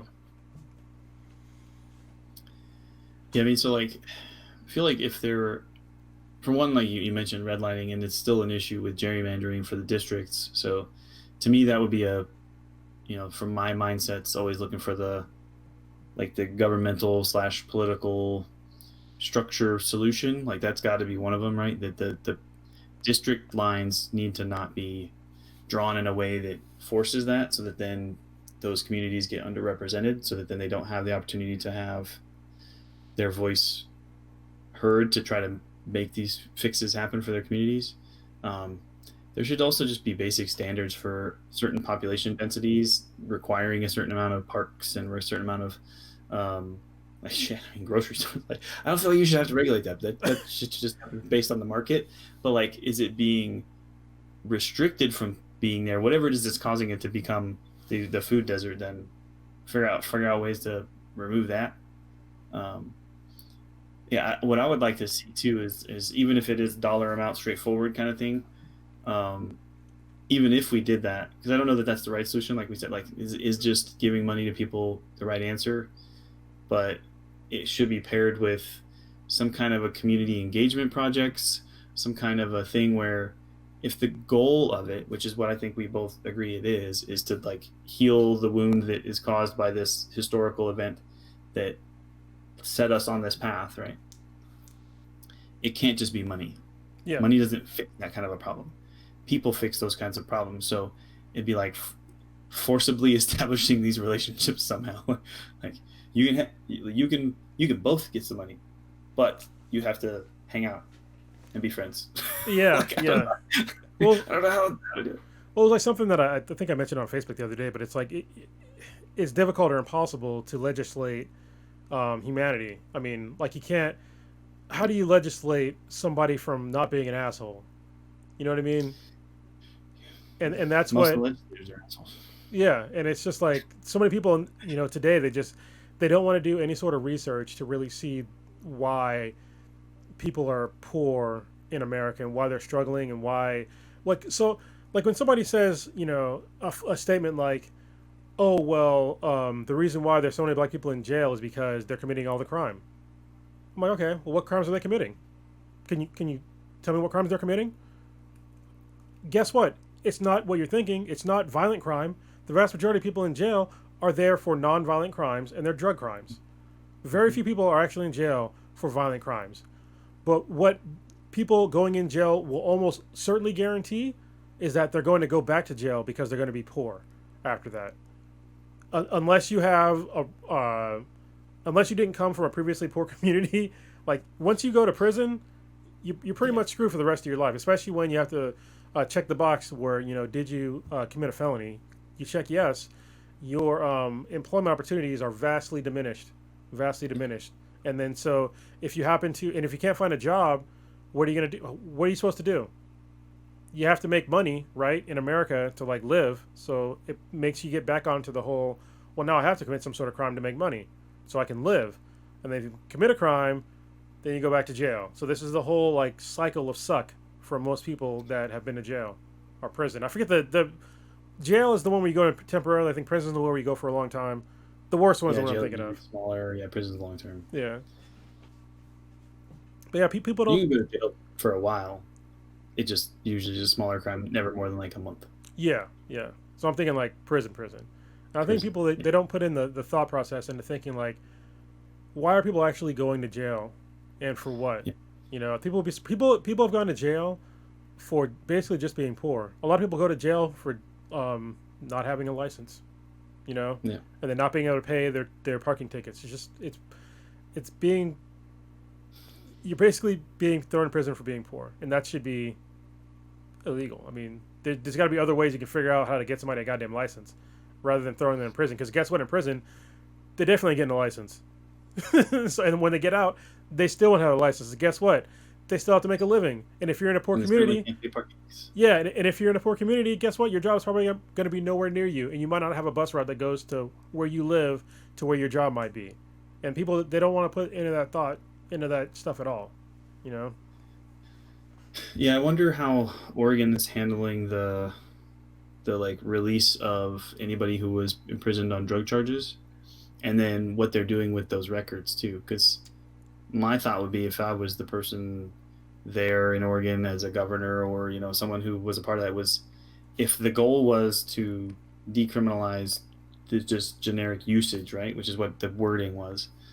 Like those people should be released who were imprisoned for small possession charges or for usage charges or for anything that is just usage, not driving under the influence or endangering other people because of it. But then like, do they still have a record that says that was a felony? Can you remove that too? Like, shouldn't that go away so that then they have the potential to maybe be successful after that? Well, let me blow your mind even more.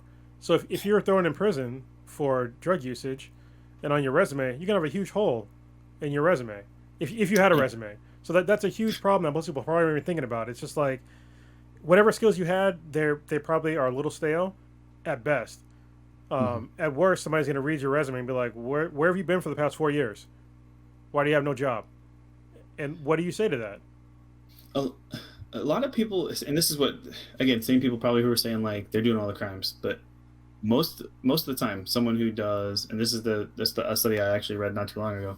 Most of the people who go to prison for a long time on a felony type charge based on a small possession drug charge, which is not an insignificant number of people, it's a lot. Yeah. Actually spend a lot of time improving themselves. So they'll earn an associate's degree in something or get a skills trade certification or earned bachelor's degrees and stuff. Like there was a dude that earned his law degree while in prison in order to then eventually practice law when you get out was the idea. But it's like he was mostly doing it obviously to try to see if he could figure out how to prove that his case was kind of stupid. But I think that there would be opportunity, especially if the state has decided and that they built a process to take care of it, to get those people back into society and working. So Yeah. that's what we should want, right? We should want more people working and contributing to society, right? Well, I mean, even beyond that, I mean, yes, I would like those people to be, rehabilitated and put back into society in a meaningful way to contribute back to society. But I also think that our current prison system, when it comes to even, if we made all drug laws legal, and so say we're just stuck with basic laws like crimes of violence and wronging other people, like theft and stuff like that, our current prison system is not just when it comes to that. It's really not. So what currently happens is if somebody assaults someone or does something even worse than that, murder or rape or something like that, or they steal from them or whatever, they go to jail for a while, and then once they go to jail, or I'm sorry, to prison, they immediately remove them from the person that they have wronged, okay, or the family that they have wronged, and there is little to no sort of healing or any sort of like reparations that are paid to the victims of those crimes. And I don't understand why if we're supposed to be at rehabilitation, like just throwing somebody in a box, to me it's not really that meaningful. Yes, you're punishing them, but what are you doing for the victims? Like why aren't we making sure that the person that committed those crimes are not actually doing are not doing something to help heal the life of their victims? And I'm not saying go out there and like cut their lawn or something like that, or do something else, but there should be something more meaningful that that person can do to actually repay the person that they have wronged, and it's not in a box. Well, I mean, I don't know. I don't know that I've ever heard this before, but I just don't know that there would be, in a lot of cases, victims aren't going to want to have anything to do with that person. Sometimes they just want them out of their life. Yeah, sometimes it's totally true, but at the same time, it's like what. So say if somebody, what's the monetary value on somebody getting murdered? When you to the rest of the family that survives? Yeah, they're not getting like so. If somebody murders somebody and they get thrown in jail, do they, when they're in jail, or I'm sorry, in prison, are they working towards repaying that family in any sort of way, even monetary? No. Does that even happen? No. So like, our current prison system has like literally no value to the victim, other than the person is put away. But I'm like, that's I guess, but like, what the fuck? Like, you were wrong. We're supposed to feel good because they're getting punished. It's what the system says. Yeah. Yeah. That part of the system to me, like that recently got brought up to me. There is a YouTube channel called That Dang Dad, and it's by it's a funny name, but he was a former. I didn't know he was a former cop up until like an episode like a couple months ago.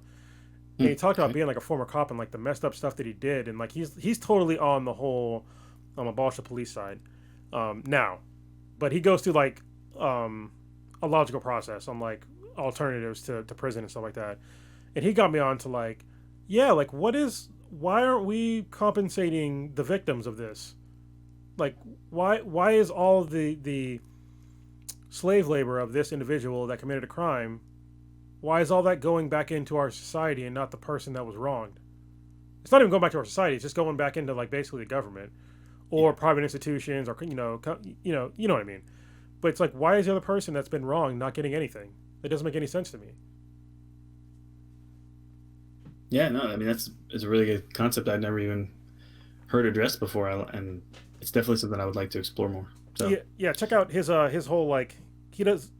I think he has like 3 really good videos on first him being a cop and like his honest thoughts on being a police officer, and like he regrets it, him being a cop. Yeah, you're tired, huh?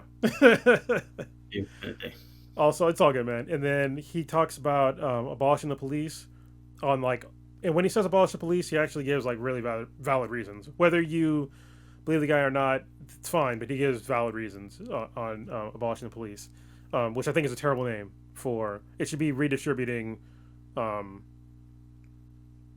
local money towards other meaningful community projects. And then there was another one he did about like how we currently our current prison system, I think it was. But there were 3 really good videos on it, and I was just like, it was blowing my mind. Do you want to take a quick break and grab a new drink? Yeah, we can do that. All right. Be right back. Sure, I will too.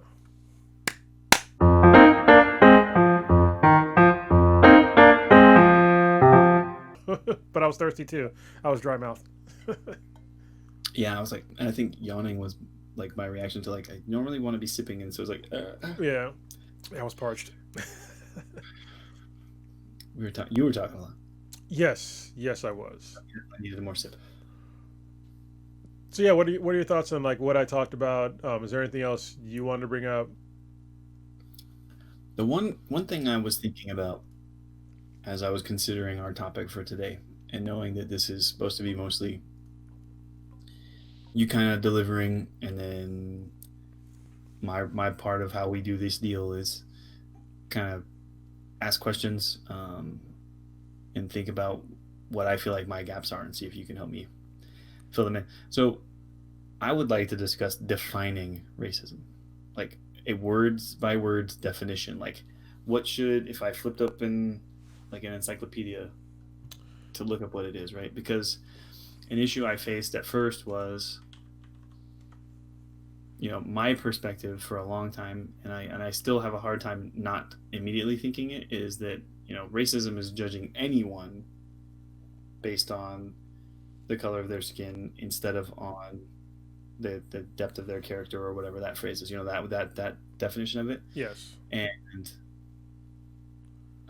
I'm not entirely convinced that it is the definition I have told quite a few times recently, which is that it can only be from white people to black people is racism. That's the only way it works. Yeah, so I definitely not of the mind of power plus, what was it? There was like some new definition of it, which I don't agree with. Which basically means white people only can be racist, which is nonsense. Because I know plenty of racist black people, plenty of racist, people of other ethnic backgrounds. Like it exists, but the problem is that they will come back with, which has some validity, is can that racist person affect the lives of that other person? But I will counter with, can you do anything with your racism, really? Like, yes. If you can't, then you don't. What's the point of that? Right? But it's also, can some poor racist white guy affect your life as well? The answer is no. But there are definitely white supremacist, racist, systemic problems in America that definitely do push a white agenda. Yep. Like in an only white agenda. I don't think there's any real argument there. But so then what I thought of, and I wanted to say, so what if it was like we include something about either like it being a forced perception or a constructed perception, right? Where it's this thing that's kind of pushed on us, and that's the systemic part, right? It's this thing that, and it's a learned behavior. Right? Yeah, racism is 100% a learned behavior. Children do not know to be racist. Yes. At any measure. So like some kind of inclusion of it being either like a forced perception or a learned behavior, or I want something like that included in this definition that we kind of come up with for racism. Well, I think it already kind of exists if we think about it. So if I talk about systemic racism, mm-hmm. the system that we're talking about, it is pushing an agenda. I think that's what most people are referring to, and I think that term is pretty spot on when it comes to explaining what most people think about when they come to like a system actually oppressing people. So that specifically is a term that I think is appropriate when we talk about systemic, because yeah, you can have racists, but racists don't really matter to most people, right? Because if somebody calls you, some derogatory term, you just tell them to fuck off. But if a system is telling a police officer that it's okay for you to police me more based on the color of my skin, that's the problem. That's systemic racism, because the system has it built in. And like it's a, and that police officer is being taught to look that way and think that way and like address it, in that manner. in a lot of cases too, where, and not like it's in a manual and you read the rules and it tells you to go do that, but it's behavior driven, right? We're kind of, we're social animals, and so if that's what everybody's telling me, then I'll be a little more cautious, and I'll be a little more cautious, and then suddenly it's persecution of a specific group of people. Yeah, because when they talk about, when you look at a lot of police training, it's like, do you feel threatened? Well, for some people, they feel threatened by black people. You know, a lot of them, they feel threatened just based upon the color of their skin because they've been told growing up that black people are supposed to be a certain way. We commit more crimes, we're more violent, we're animalistic, we're going to rape your women. Like, all this shit still is perpetuated, you know, to this day. And that instills fear in people's hearts. And so when somebody feels threatened for innocuous things, like reaching for my wallet when you ask me for my fucking wallet, and then you shoot me for reaching for my wallet, you know, it's like people just like, oh, well, that's not racist. Well, come on. I mean, if it was a person that was white that reached for their wallet, it's probably not likely to get shot. So, um, yeah, I think it's. I mean, you're right. I don't. Like I said, I don't like the term of like the whole power versus the power, whatever new definition is. But I think that systemic racism, that phrase is more valid. Yeah, and that was because I hear it and I understand the logic there, right? And I'm a very logical person, so I'm like, I get what you're saying, but I can't get 100% behind it either. So I've struggled with trying to figure out a way for me and my logical, brain to define what I know that they're trying to say in the same construct that I also look at it from like a social political standpoint of how do I make it meet both requirements and say it's society that's teaching us to behave this way. Yeah. It means we can unlearn it, right? If it's a learned behavior, you can choose to do something differently. And so I don't know. That's why I thought about it for since I readdressed it the other day. I was like, what are we gonna talk about again? And that's the one thing that kept ringing back up in my head was like, I'd really love to not feel lost when someone says, you're racist, but then it's only okay to say that if you're telling a white person that they're being racist against a white person. Like, there are a lot of other nuances to this, and I don't think that fairly captures the dialogue, and it will help us heal from it either. Because like that's not what we need to talk about. We need to talk about how this happens and how we fix it. And No, I mean, yeah. you bring up no, like it's not confusion per se, but it's just like it's a hard concept to really understand. Like there's like a logical leap you have to take, right? And it takes like, listen, I'm fucking 41 years old now. I started kind of figuring this out like a year or two ago. And it's not something that overnight that's is going to click, and that's perfectly fine. If a black guy can't do it in 30 plus years, then I don't expect somebody else that doesn't experience what I've went through to get it through one conversation either.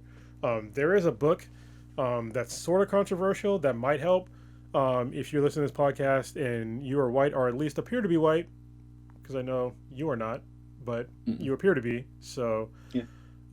There's a book called White Fragility that is actually, it's a pretty good book. I mean, I read it. I understand it's controversial. People got mad at her for writing it. It's a white chick that wrote it, but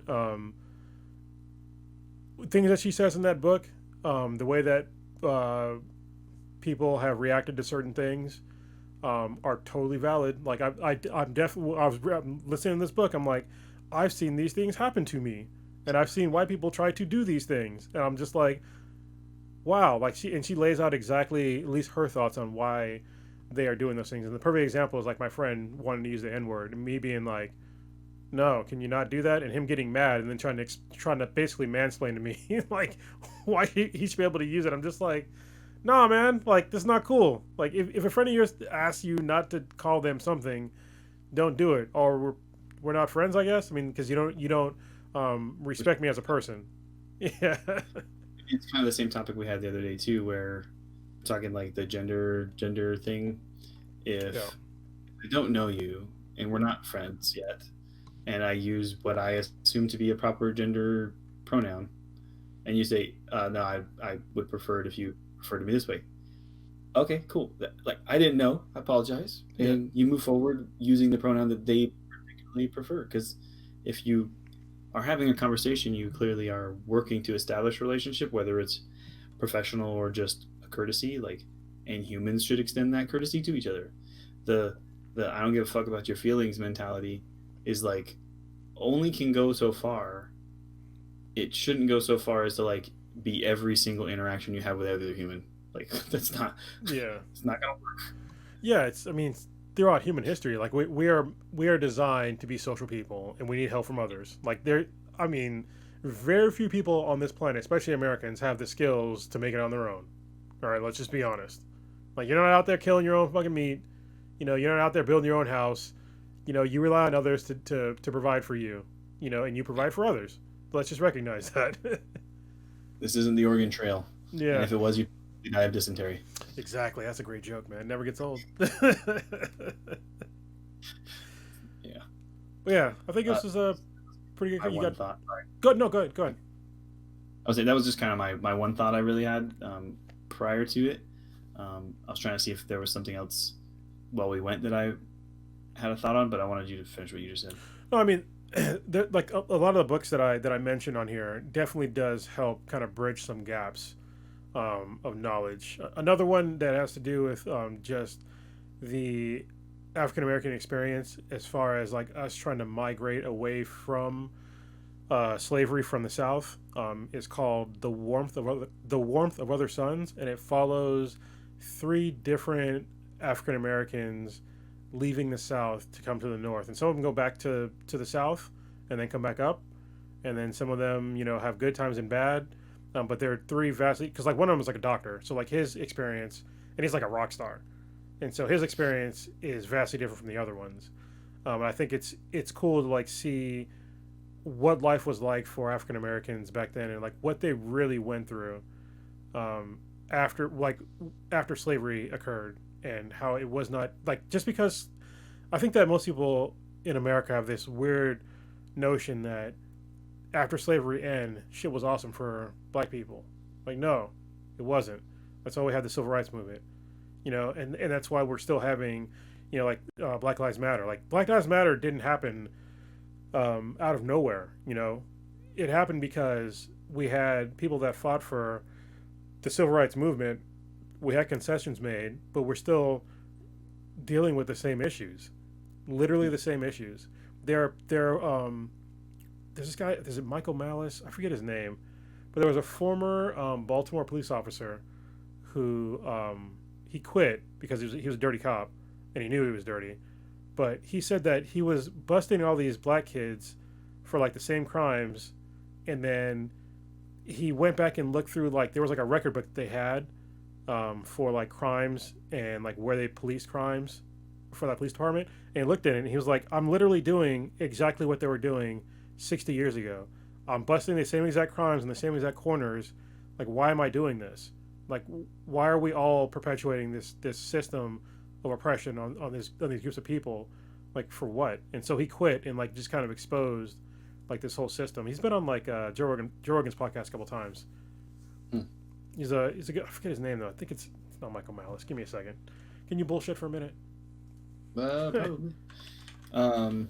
So I guess one of the we'll get you to the chance to like actually tell me the name of that, but I think probably my next question would be that what do you think about how, like, because I would assume that as we put people in positions like public authority figures that are African American, that would start to move us towards understanding as a society that this should be not a thing. Like, we can all achieve these things. So having Barack Obama as president, current vice president, do you see those as things that should be helping us go forward? And then how did we get from Obama to what happened over the last like year? No, so I don't think it helps. Okay. I'm gonna be blunt. This is what I woke up to, is that I was like, you know what? I did good. Why can't everybody else do good? That is the stupidest one of the stupidest thoughts I ever had in my entire life. Just because I did good doesn't mean that everybody else that looks like me has the same opportunities that I did. I guess more I meant, so for that to again, my perspective on it would be, look at that, we can all agree that that is a pretty amazing thing, but I guarantee that like that perspective that I have is not what a lot of people had, right? No, So that no. what I was trying to say was like seeing it happen should have made people realize we were moving past things that they probably thought, and I don't think it did that. No, well, there's my honest thoughts on this. So when we talk about, I'll give Barack Obama for example.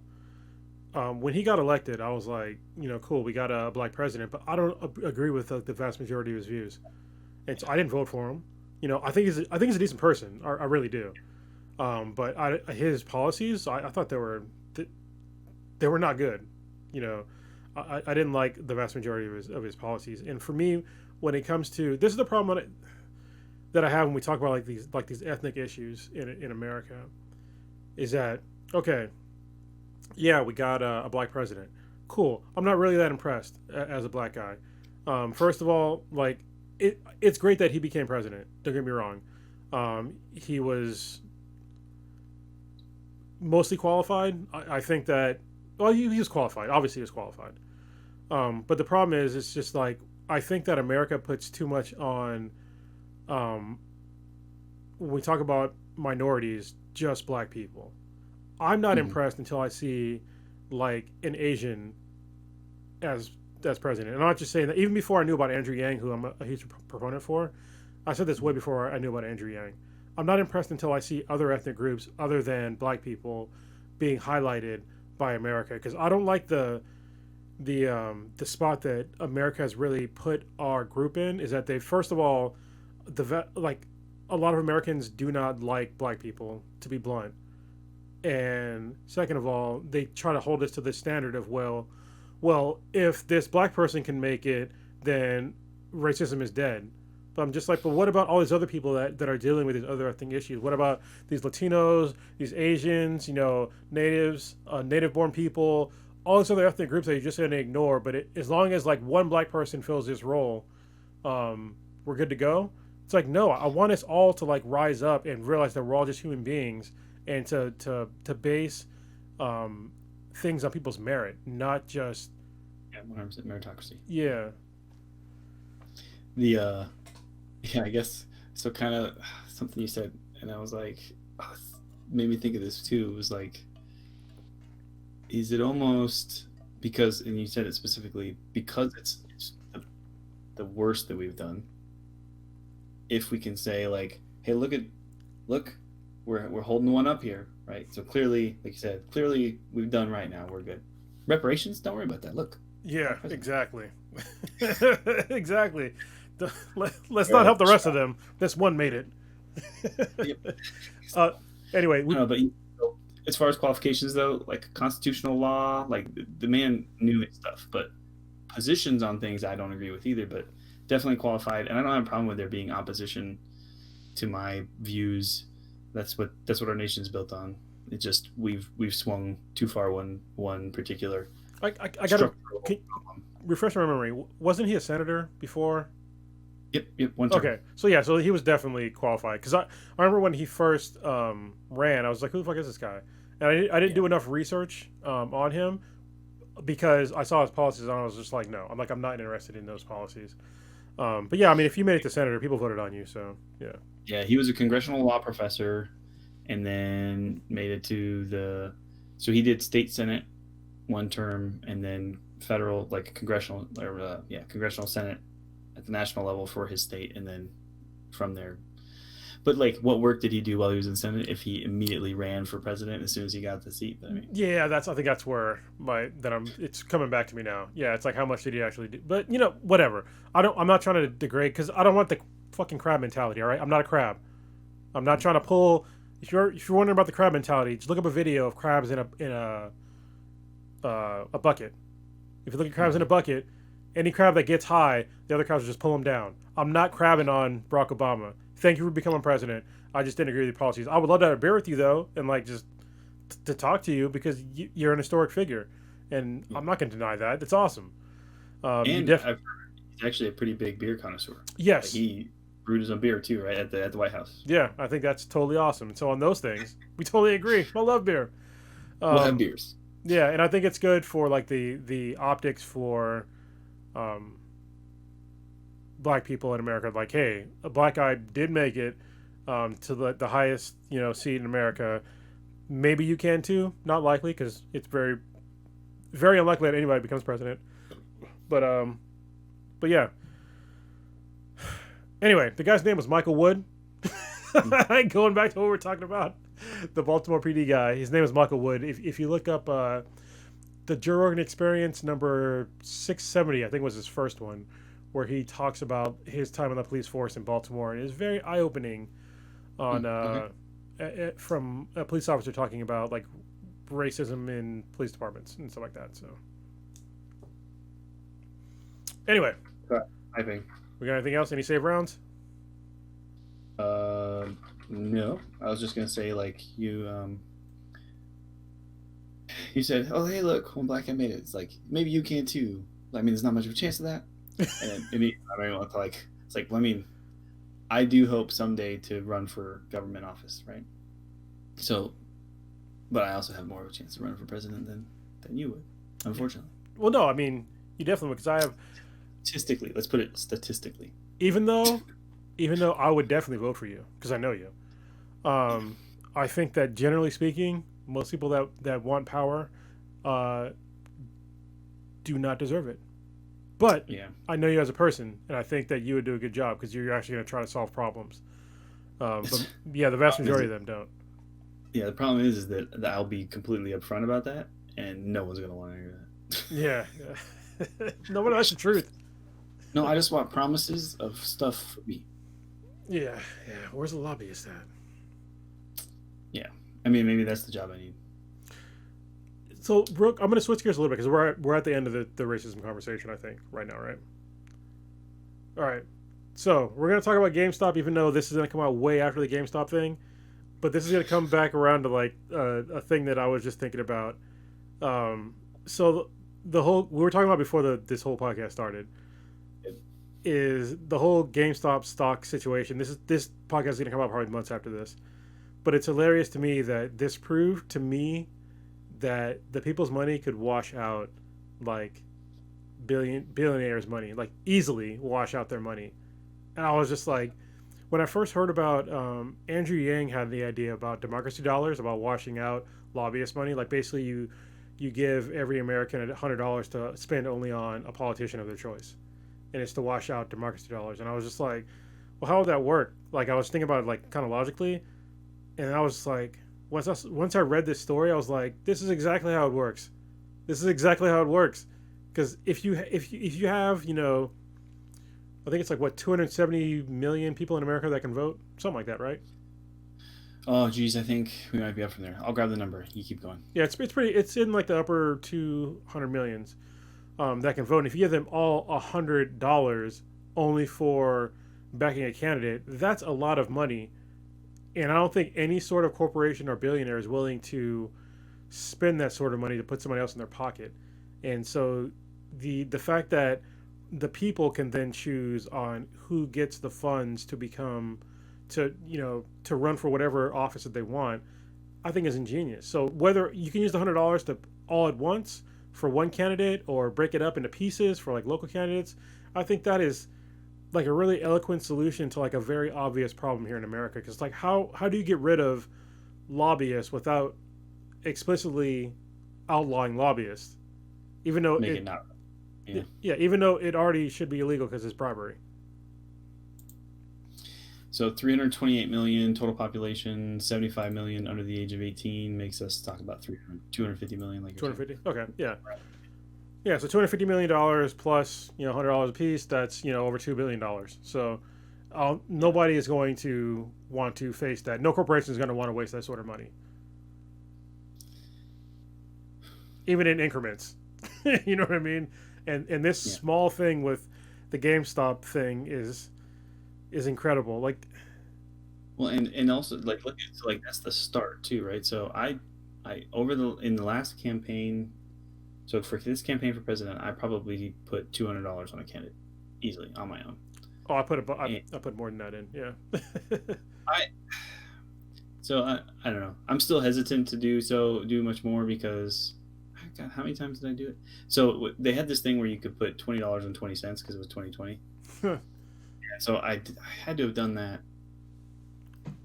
Yeah, maybe a dozen times. Anyways, but like I don't want to put a whole lot in for a third party candidate, for an independent, like, Yeah. or for a libertarian that I know is not gonna win, when I'm seeking a specific goal, and then I don't hear them mention that goal. Like, if your objective is to make it so that the next candidate has an opportunity to potentially actually attend a debate and really be on the ticket, and have everybody talk about it, if you aren't aware that that's your real only objective right now as a libertarian Yeah.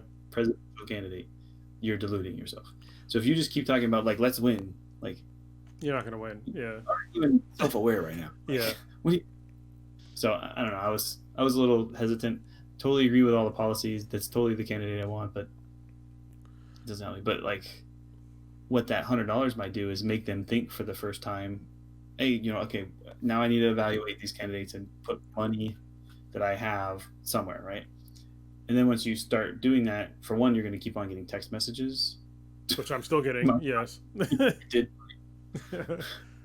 but then you were like, okay, maybe I can give a little more because I'm interested in this candidate, and the more I see, the more I like. It maybe triggers that more money, more money, more money, and then suddenly, like you said, there's no way anybody else can compete with that many people.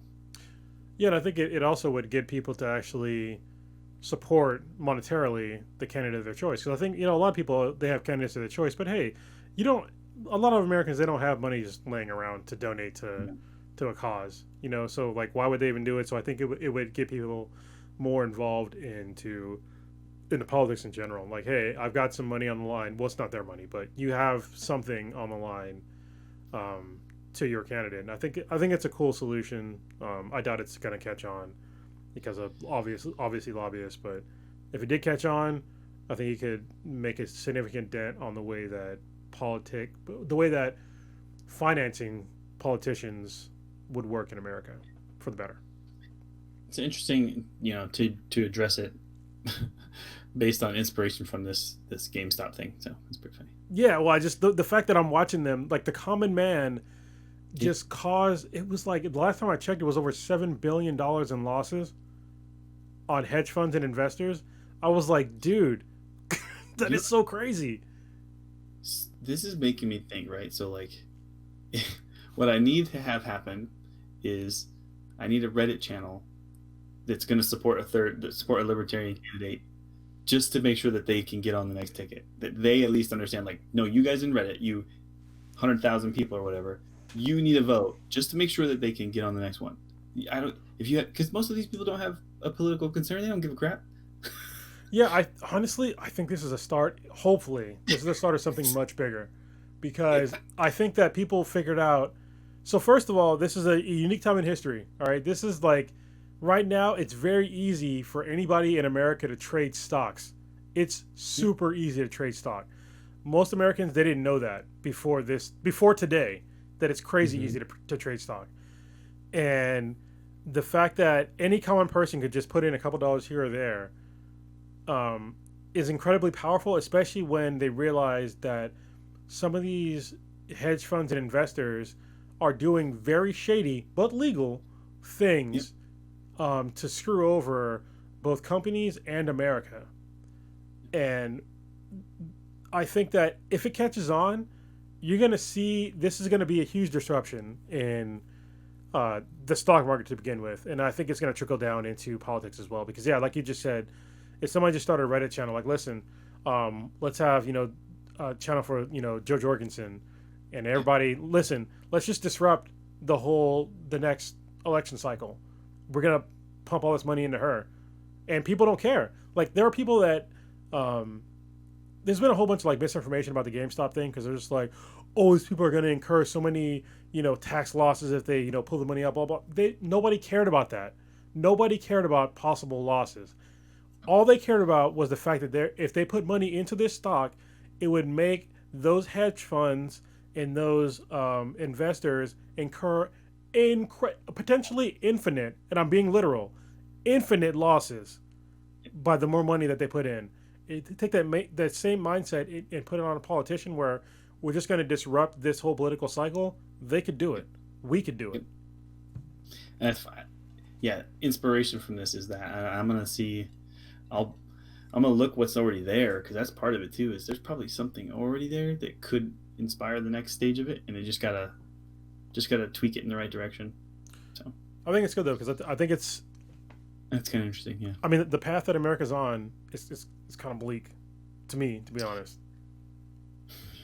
And if we don't have some sort of like positive disruption, obviously a negative one would just destroy the country, but we need a positive disruption in America to like just get us back to our roots and helping out each other and just stop with this corporate greed nonsense and this whole dirty politicians and also they're like when it needs to stop. And if it could happen through like these insane internet driven pushes, I'm all for it. I will contribute. Wonder if I could get a constitutional amendment ratified through Reddit. How would that even work? That's very interesting. How would that work? You have to have the state legislature vote on it the way it's written right now, though. But there's not like a method to change. Because I was like, what if I could get the? I don't know. I don't think it would work. Well, it almost be like blackmail. Like if you ratified this, then we have this whole pool of money that we get. This it'd be like lobbying. Like whoa! You could have like a Reddit lobbyist group. Like we want to get this certain thing passed. We have this amount of money in a fund, and if you push for this, we will give you this fund. That's basically how lobbyists work. So just have it out there. It's like state legislatures in this state that we need to have ratified still. This is the amount of money in the pot right now. As soon as you ratify this, we'll just split it up amongst everybody who votes yes. Yeah, seriously. Dude, that could change America. Like, seriously. and then suddenly we have proportional representation. Yes. And we can get, the Senate's back the way they're supposed to be. I don't know. It'd be interesting. Make some changes through coercion. Yeah, that'd be real cool. We'll have to talk about this. We should think about this some more and then talk about it on some other podcasts because it's getting late. I know you have to get up probably way earlier than I do. So I'll be up at 4:45. Yeah, I'm not getting up anywhere at 4:45 unless my daughter has to go pee. So and then I will let her go pee and I'll go back to sleep. Yeah. No, that's good. I mean, these are I look forward to it every week, so definitely enjoying myself. Oh, I let you down last week. I'm sorry. Huh? I'll let you down last week. I think the week before that. Sorry. Oh, I know we had some stuff going on. So, But yeah, I'm also gonna try to record like a quick commercial maybe in the morning to drop on Addison's channel and my channel to try to tell people like, hey, come over and check it out. First episode's coming out today. Yes, it is. It's already. You saw it scheduled, right? I didn't check to see that it was scheduled for noon and not midnight. It's definitely noon, not midnight, and they are premieres, so it's all special. The first two are already scheduled for, what is it, the 29th of January and the 5th or 6th? I think the 5th. I think. The 5th of February. They're already scheduled. That's premieres. And you do premieres. Oh, okay. Yeah. So maybe I'll try to make sure I'm logged in and able to chat. Yeah. I will. Will I be? Ooh. I won't. Yeah, please. If you're available, do so. I'll be taking my daughter to school like 15 minutes later. So yeah, maybe I'll keep it up on my screen. But yeah. Yeah. So again, I know this is not relevant to the people watching it this week. No. Hopefully it went well. Figuring it out. Who knows? By the time you're watching this, you may already be on our Discord and a Patreon or something because we haven't even figured out what we're doing with this channel yet. We have not. And actually, I didn't set up the premiere, or I didn't set up the scheduling for the audio yet, which I have to do. I guess I'll have a later night than you. Maybe. But yeah, you'll have a later morning too. So. Yeah, that's true. All right. Good night. Later. We'll talk to you later. Oh, yo, it's timed again. Later. I was asking if you were able to record yet because I had this on, being weird. That's pretty cool.